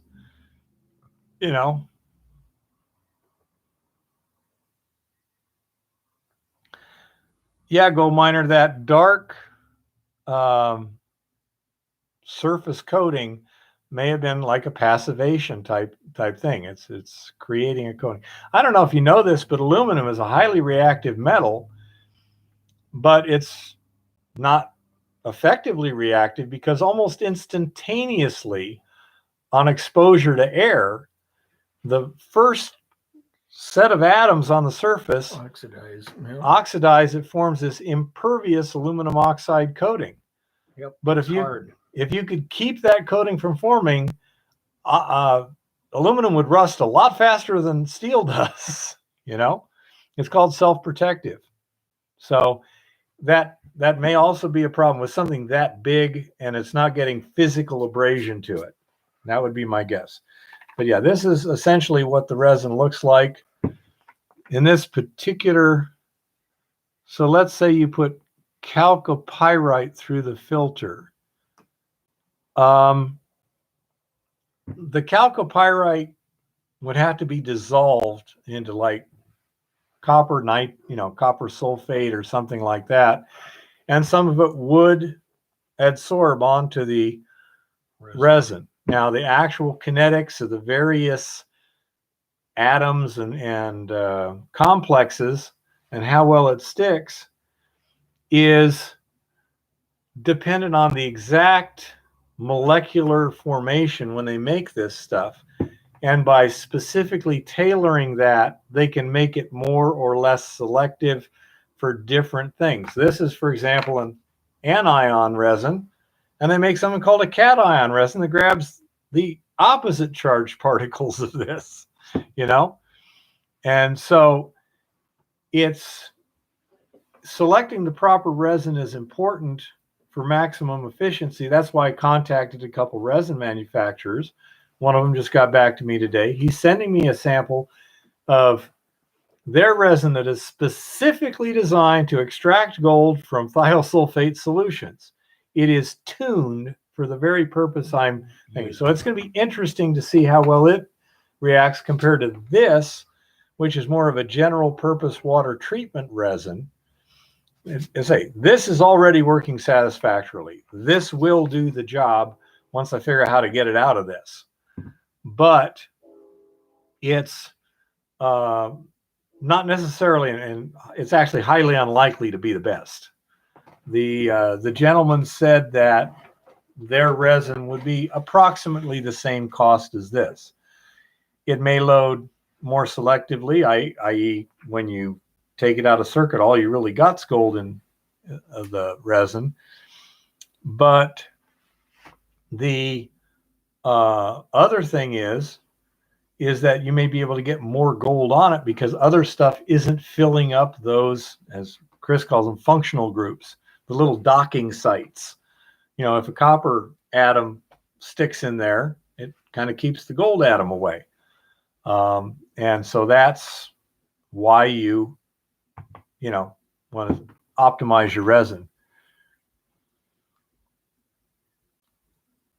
He's doing all kinds of fun experiments there. Well, that's cool, isn't it? I like doing fun experiments. Yeah, that's neat. I would suggest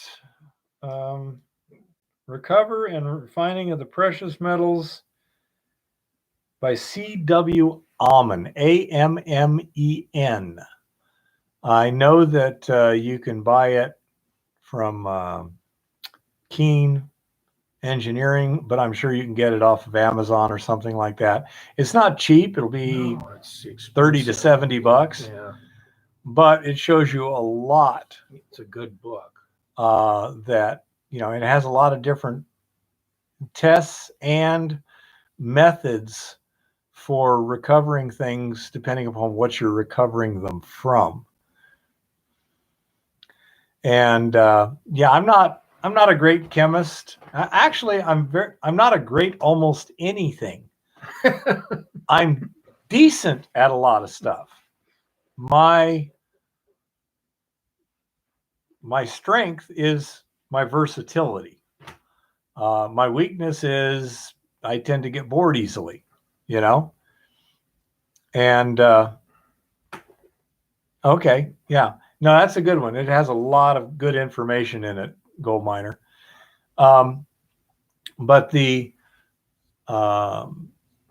say I can go out there, I can timber, I can build and install ladder track, I can break rock, I can move stuff, I can design and build impact mills, I can, deal with this stuff, not on a high level, You want to give them the information again. Yeah.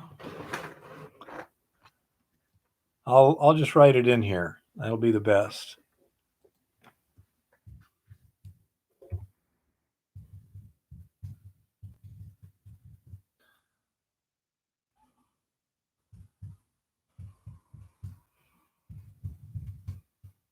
Chris has a good suggestion there on Bugbee also.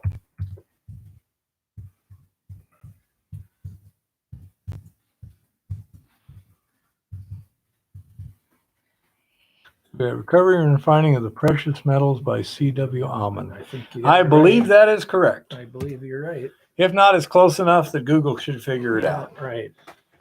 You know? Adam asked if you could build a mining tunnel. If the rock was reasonably straightforward, yes. If it was difficult ground, probably I shouldn't do it. I can make mistakes. You want an engineer then. Yeah, then you've got somebody who understands bad ground. The rock mechanics, Yep. the strains, the stresses, how big a timber and how close together do you need to put it to keep the rock from falling on your head, things like that. I basically deal with ground that pretty much wants to stay there. It's not being real annoying. Now, there's places where you may have some loose stuff or this or that you need to catch up. But in general, it's not bad. There have been a few times where I've used the cellulose fiber ground movement device, i.e. you take a wedge and you put it in the crack, and you start working, and if the wedge hits the ground, you run. Because the crack just opened up a little. Yeah, just changed. Exactly, Truth Seeker. I'm very happy with what I'm doing. There's times that I'm a little frustrated, but it also means I get to learn and I enjoy learning. So that makes it fun. If I was doing something I knew really well and it wasn't challenging, if I was bored, I'm not going to be happy. And I mean, it may sound kind of strange, but not really. I worked my ass off for 2 days last week. I mean, worked my ass off. And it felt good, especially as when I looked afterwards and the boss came out to pick up some of those buckets in his truck. And he's like, wow, this is a big difference, from the last time we were here. And it's like, yep, sure is. Getting there. I rearranged a lot of material. I'll say at least 5 tons of muck got rearranged. Wow. And my body handled it just fine. Yes, it actually feels good. It feels good to work like Slept like a log. Well, yeah, I mean, the last couple of days I have just slept really well. And that's not the usual thing. Usually I'll wake up after 3 or 4 hours and lay awake for a few hours. 4 hours seems to be the number. And then, maybe I go back to bed, maybe I don't. But yeah, I'll say I lost 4 pounds, but I mean, that's a lot better than going to the gym as far as I'm concerned. Well, yeah. But, plus you've got a goal, you're working towards something. Yeah. Say, I can't do everything. I can't do everything great. But I'm perfectly willing to ask for help, like with the resin. If I don't know, and I admit to myself, you don't know that, dude. I admit to other people too. I don't know. All you people have probably seen it one time or another. It's like, I don't know. I know on these a lot of Chris. Go find the answer. Because Chris is a lot more knowledgeable about the details of chemistry and the theory than I am. And that's fine. If I knew everything, I would be really bored because there'd be nothing left to learn. But yeah, this is great. I'm feeling comfortable right now that by the time the freeze sets in, I'll have sufficient loaded resin to do a lot of tests with. And if we get just a little bit of luck on the weather, I'll have quite a bit. I'll have several ounces in resin.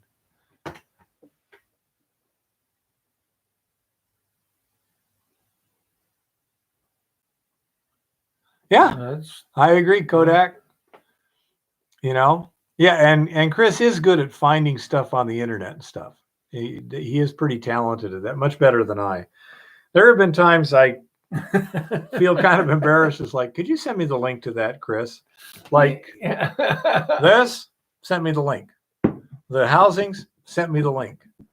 I get so frustrated with those search engines sometimes. I'll type in You know, filter housing, 10-inch, click, and I'll get all kinds of stuff. There'll be like, do you want to buy a house? Do you need air filters for your truck? And it's like, excuse me, water filter, 10-inch, chink, and there'll be something about penile, do you want a 10-inch? No. Can you please just get all the search terms first? Don't give me all this miscellaneous crap that just matches one word. I put 6 in there for a reason,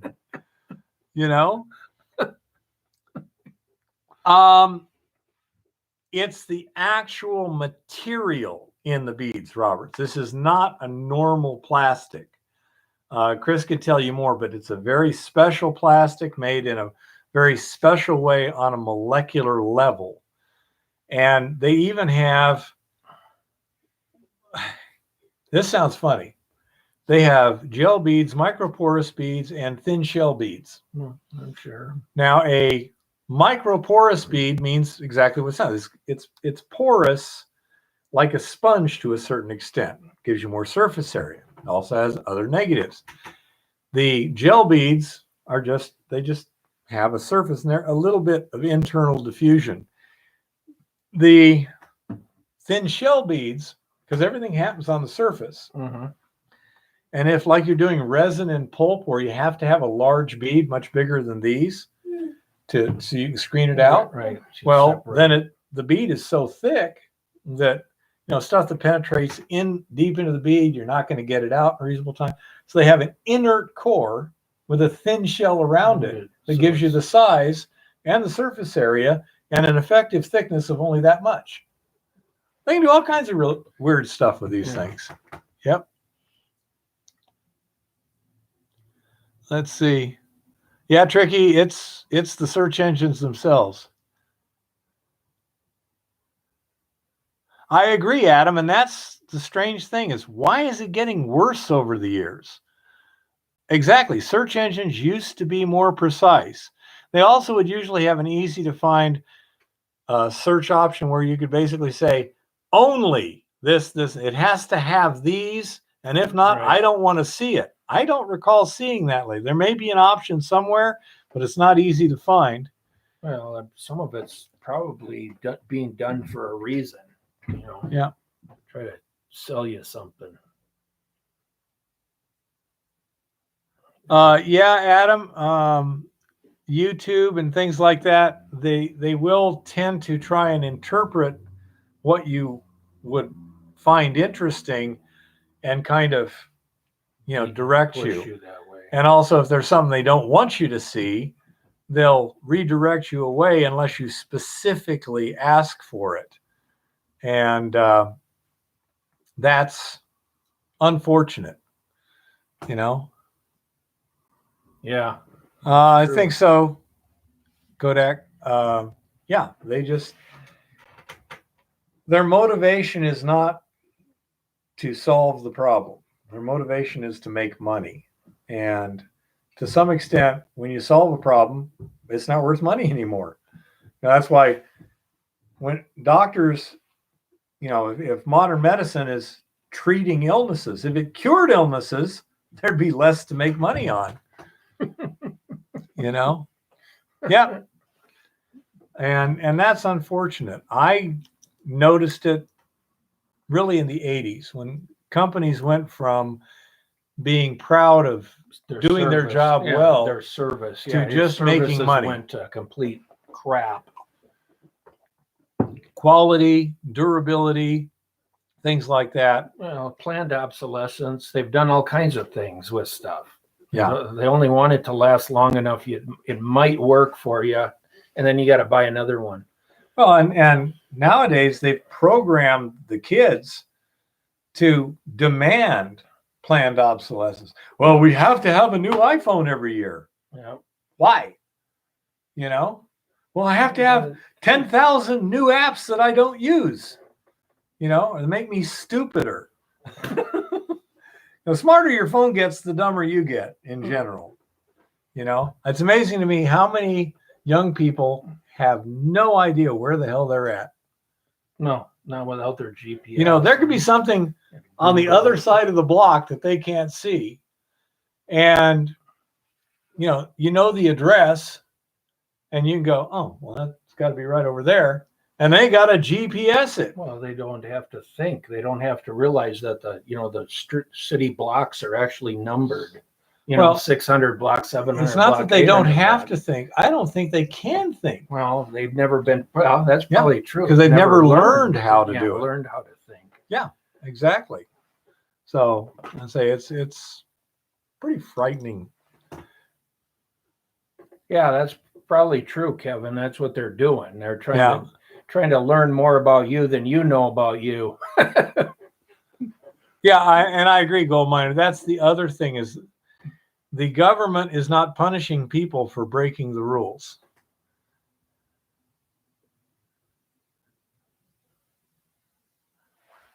Yeah, well, I can beat you, Robert. Still using a flip phone. That's right. But yeah, it's kind of weird how that is. But I have not seen, while you can do a lot more things now, you're not living as well now. No. It's a pacifier. There's some neat things about the internet and that we didn't have years ago, like trying to find a specific part for something. Or, selective punishment, yeah. Yeah. Apple did have to change their ways, perhaps. I don't know. I don't deal with Apple. I don't have an Apple computer. I don't have an iPhone. So you may be absolutely correct, Robert. This is a fruit-free house. No apples. Yeah.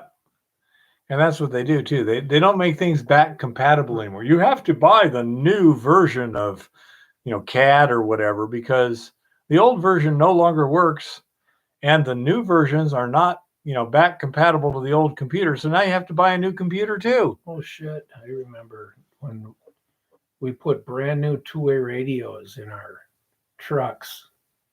And it wasn't, we didn't have them for a month, and Motorola came out and said they were discontinuing their two-way system. It was like, well, why the hell did you just sell us all those radios then? Yeah, Adam. One time a guy in town wanted me to measure the height of the roof on a 2.5-story building for a particular reason, and I went out there with my thing and tape measure, and yep.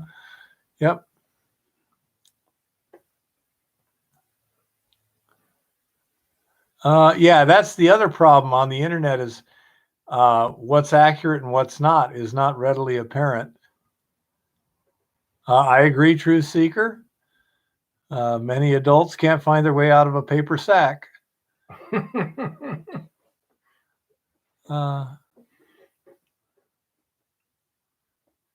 I have no opinions on iPhones, except I know they can do a lot of neat stuff. When we're traveling, Eva quite often is playing Navigator with her iPhone, telling me how many miles to the next, or whatever. It's an Android, a Samsung 850. Whatever, her smart ass phone.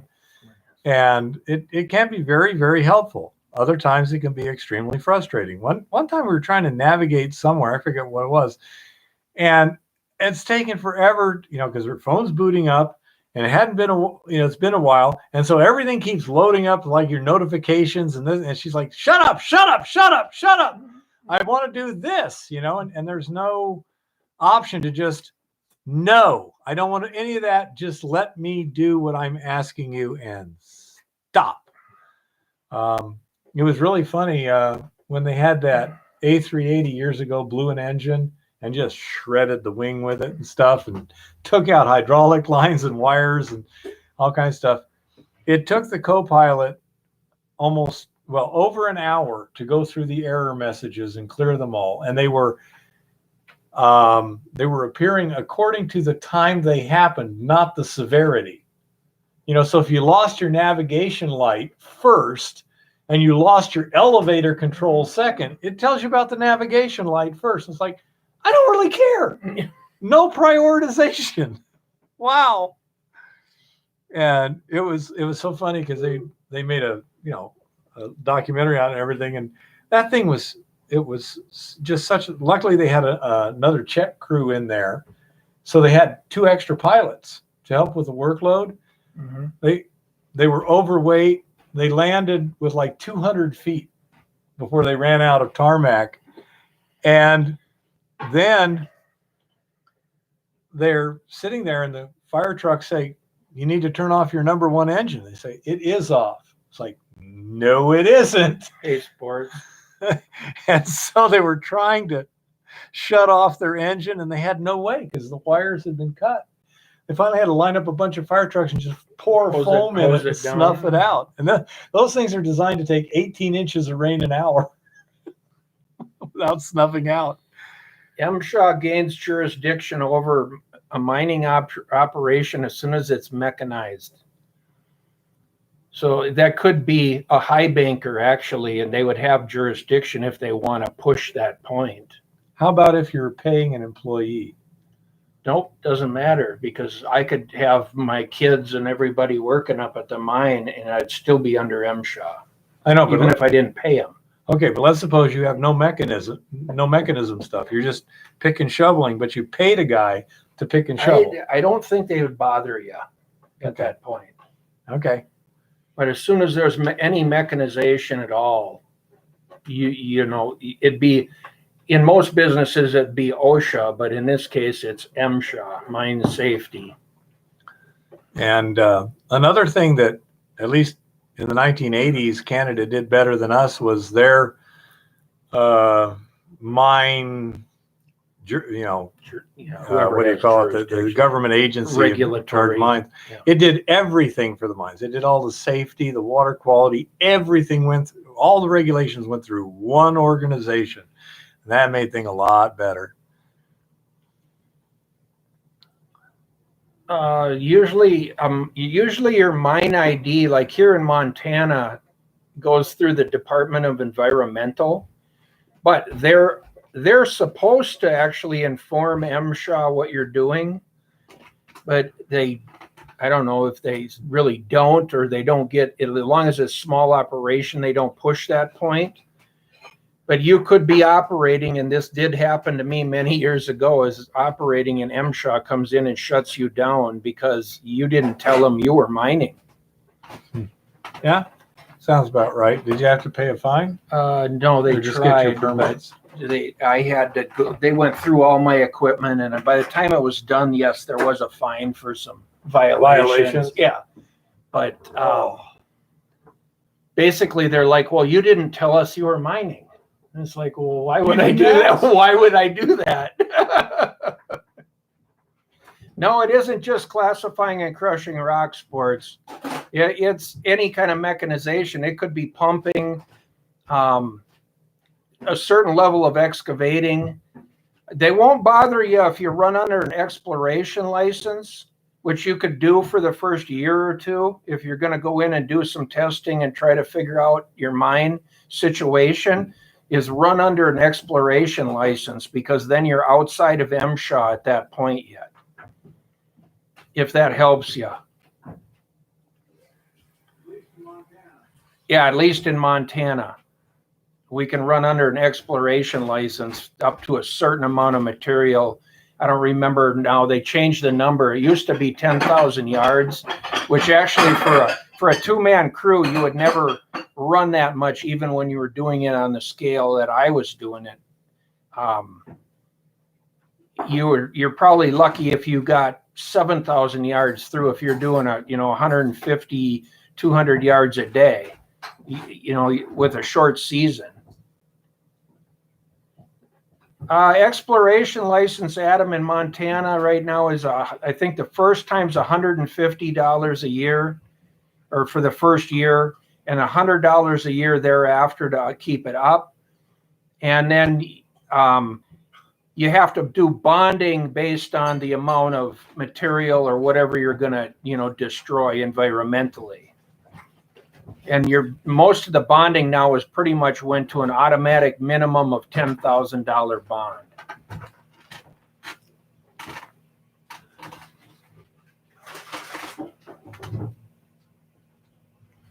Is it so much the cost of the licenses or just the time it takes to get them? The exploration license, you can just go down to DEQ, fill out the paperwork and pay the $150. It's actually fairly cut and dry. That's nice in Montana. Then when you do, like a plan of operation or something of what you're going to do, then they'll decide the reclamation bond and they'll come out and look at the site and say, oh, okay. And what we found the last few years is the minimum has been $10,000 bond even if you're only digging a couple of little holes. Well, it gets returned to you when they have signed off that the thing is closed and done with. You're right. Yeah, if you reclaim it and reseed the ground and everything looks good, they'll sign off and then they'll send you your bond money back or release the bond if you went through an insurance company or a bank for the bond. Yeah. Why is there a season with Hard Rock? The reason we have seasons up here is access. The mining itself, especially underground, could be year round. Is not a big problem. The roads that we're using are not maintained. Once the snow gets deep enough, it would be pretty difficult to get in there. You could probably do it with a snowmobile. Well, technically, we're not supposed to. Well, and technically, the exploration fee that they're charging you every year for that license is probably just another form of taxation. They got to pay for guys in the office, and you get to do that. Yeah. So that's why it's seasonal now with the mill. It's the fact solutions don't flow when it's below freezing. And so I have to get all my milling done and the solutions on the pads that are not in the plumbing or tanks or anything like that before it freezes up here, because it freezes up here. And the reason I want in the resin is because I can do that inside. And I plan on doing a lot of testing inside this winter. I've got my bottle roll sitting right there behind the desk in the kitchen. So I can do a lot of small scale stuff. It's the big stuff that I can't. And so I'm trying to get that done as quickly as possible. But that's why it's pretty much an access issue. In the case of Montana B, we also have the question of how would you get up that cat road if it had a lot of snow and ice on it? It's a fairly steep cat road. Yeah. So again, it's basically access. Technically, we're not supposed to be there past, I think, is December 15th because it's winter elk range or something like that. But as a claim owner, you kind of have an exemption from that. Personally, they got to find me. I haven't seen hardly anyone out there, and especially not a government agent. Yeah. No sports. I may go back for a couple of days just to wind up some business stuff there. And that's about it. The plan is to stay here. I've got some repairs and maintenance to do on the body. I've got a cataract surgery. I got a hernia surgery to do. I got a lot of testing to do. So I've got some repairs and maintenance on the truck I want to get done. So I should be able to stay fairly busy. And then once it gets to April, then the trout are spawning and the fishing really kicks off. So,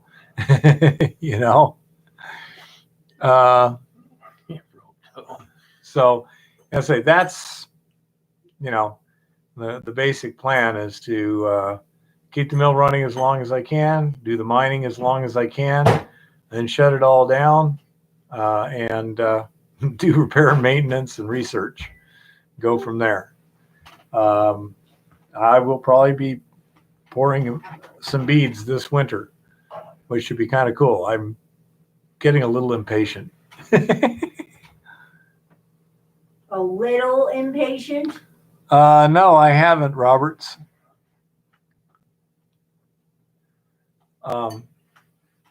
But anyhow, so that's our evil plan. And if I can do it by mail, I will probably, tie everything up by mail rather than go down there. My brother is planning on coming up here sometime probably this fall to visit and bringing some of my mining equipment There with you him. go. Good idea. You know, Even if you had to help them pay for gas. yeah, he's going to get some gas money for it, Yeah. but he can bring my Rogue Wave table, my Aritz feeder. I've got a couple power supplies, electrolytic cells, and a few other things, you know.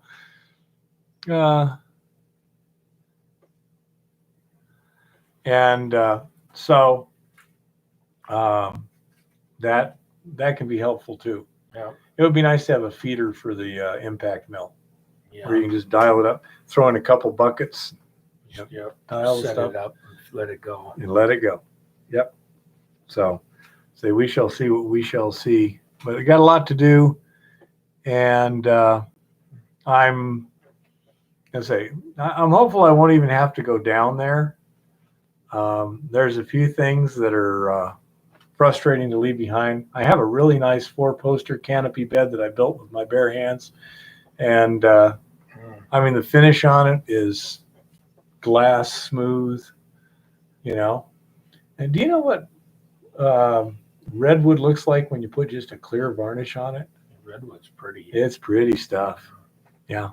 But anyhow, I'd say that's something that, you know, we got no place to put it here anyway. I can build another one if I need to.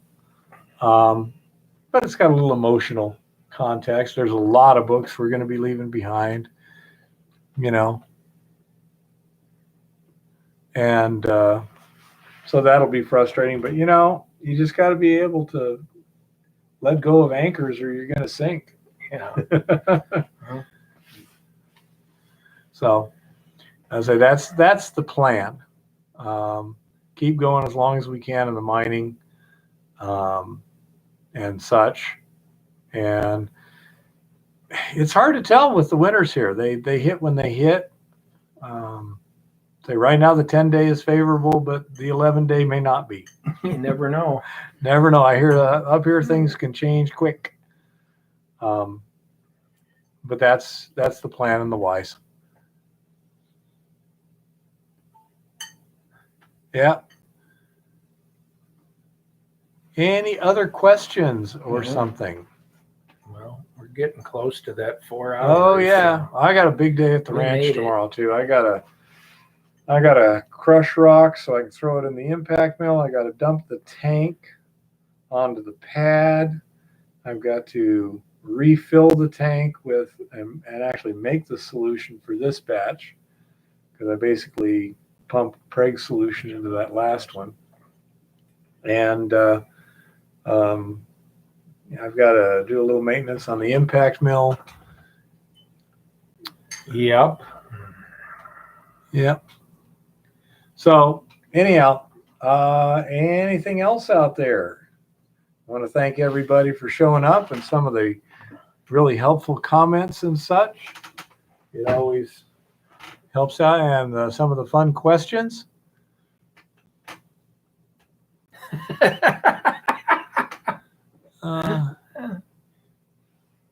Yeah, ostriches will kill you. Ostriches are some dangerous birds. Keep them on the other side of the fence. Down by Tucson, they have Rooster Cogburn Ostrich Ranch, and you can go feed the ostriches and stuff. Yeah. The fun is they got this big building, like a small barn basically, with mesh, and they have lorikeets in there. They're very pretty little birds, and they drink nectar, and you can buy little cups of nectar. You know, it's like sugar water, hold them, and they'll land on you and drink the nectar. It's really, really cool. You know? Yeah. Thanks everyone for another night. Yeah. And don't forget to write down your questions so that next week, you know, we don't sign off and you go, oh, darn, I forgot to ask. I will, Robert. I'll run. I bet you I can outrun them. We'll work on some good subjects for the future here. So. Yep.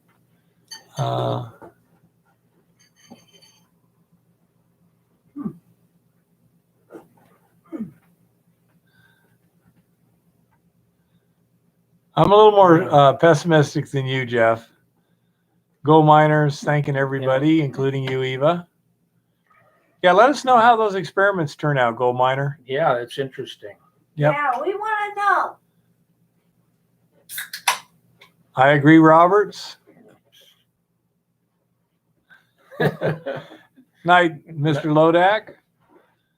And going twice, any questions? Anything like that? Oh, you're welcome, Gold Miner. So most of the people like to help. You worked on an ostrich farm? Wow. Yeah, I imagine you had to be fairly careful, Kevin. My uncle had one. Really? Yeah, he was raising them. Well, it was kind of I think a pyramid scheme actually, but He was actually he was involved mining in, investors. well, he bought the birds himself and that and built it up, but he got in early. But that's kind of what I gathered out of it is they were, raising breeding pairs and selling them for $25,000 or. And then once it tops out, it's time to sell and leave. Well, they butchered them all, made meat out of them, and called it good at the end. Well, then you just got to convince everyone you need your Thanksgiving ostrich. Yeah. Yeah, I'll feed you and 27 of your closest friends. Well, that's Probably more than that. What are they? A couple hundred pounds? Yeah, they're pretty big. Yeah, he used to have a hamburger and steaks, Yeah. so we had and eggs. Yeah, eggs, and then they sell the egg shells. They Yeah. tap the egg shell so they could just put a little hole in it. Yeah. Yeah, you can buy those at Rooster Cogburns too. Yeah, you Oh, could yeah. buy an $5 a egg, piece. great big eggshell. Okay. Anything else? Any other questions? Yeah, they tasted all right. I'd Never- rather have never elk. had one. Never had. I'd like to learn how to tan the skin. Ostrich skin is really nice looking. I generally don't like game animals as much as I do It was beef, real red chicken, meat, and too. pork. It was really red. And I don't know why that is. I guess my body's just like, this is weird. But I do like duck, especially with that orange ginger Sauce. glaze. That's good. We have to try another one of those here, little one. Yeah, duck is good. It's It's not something you'd want all the time, at least me. But Yeah, if there's still No, I cheap. have. all right, good night, everybody. I had a mouse somewhere. Yeah, there it is. Oops. Yep. All righty, folks. Good night, all. Thank you very much. Happy prospecting and keep it safe out there. Good night, everybody.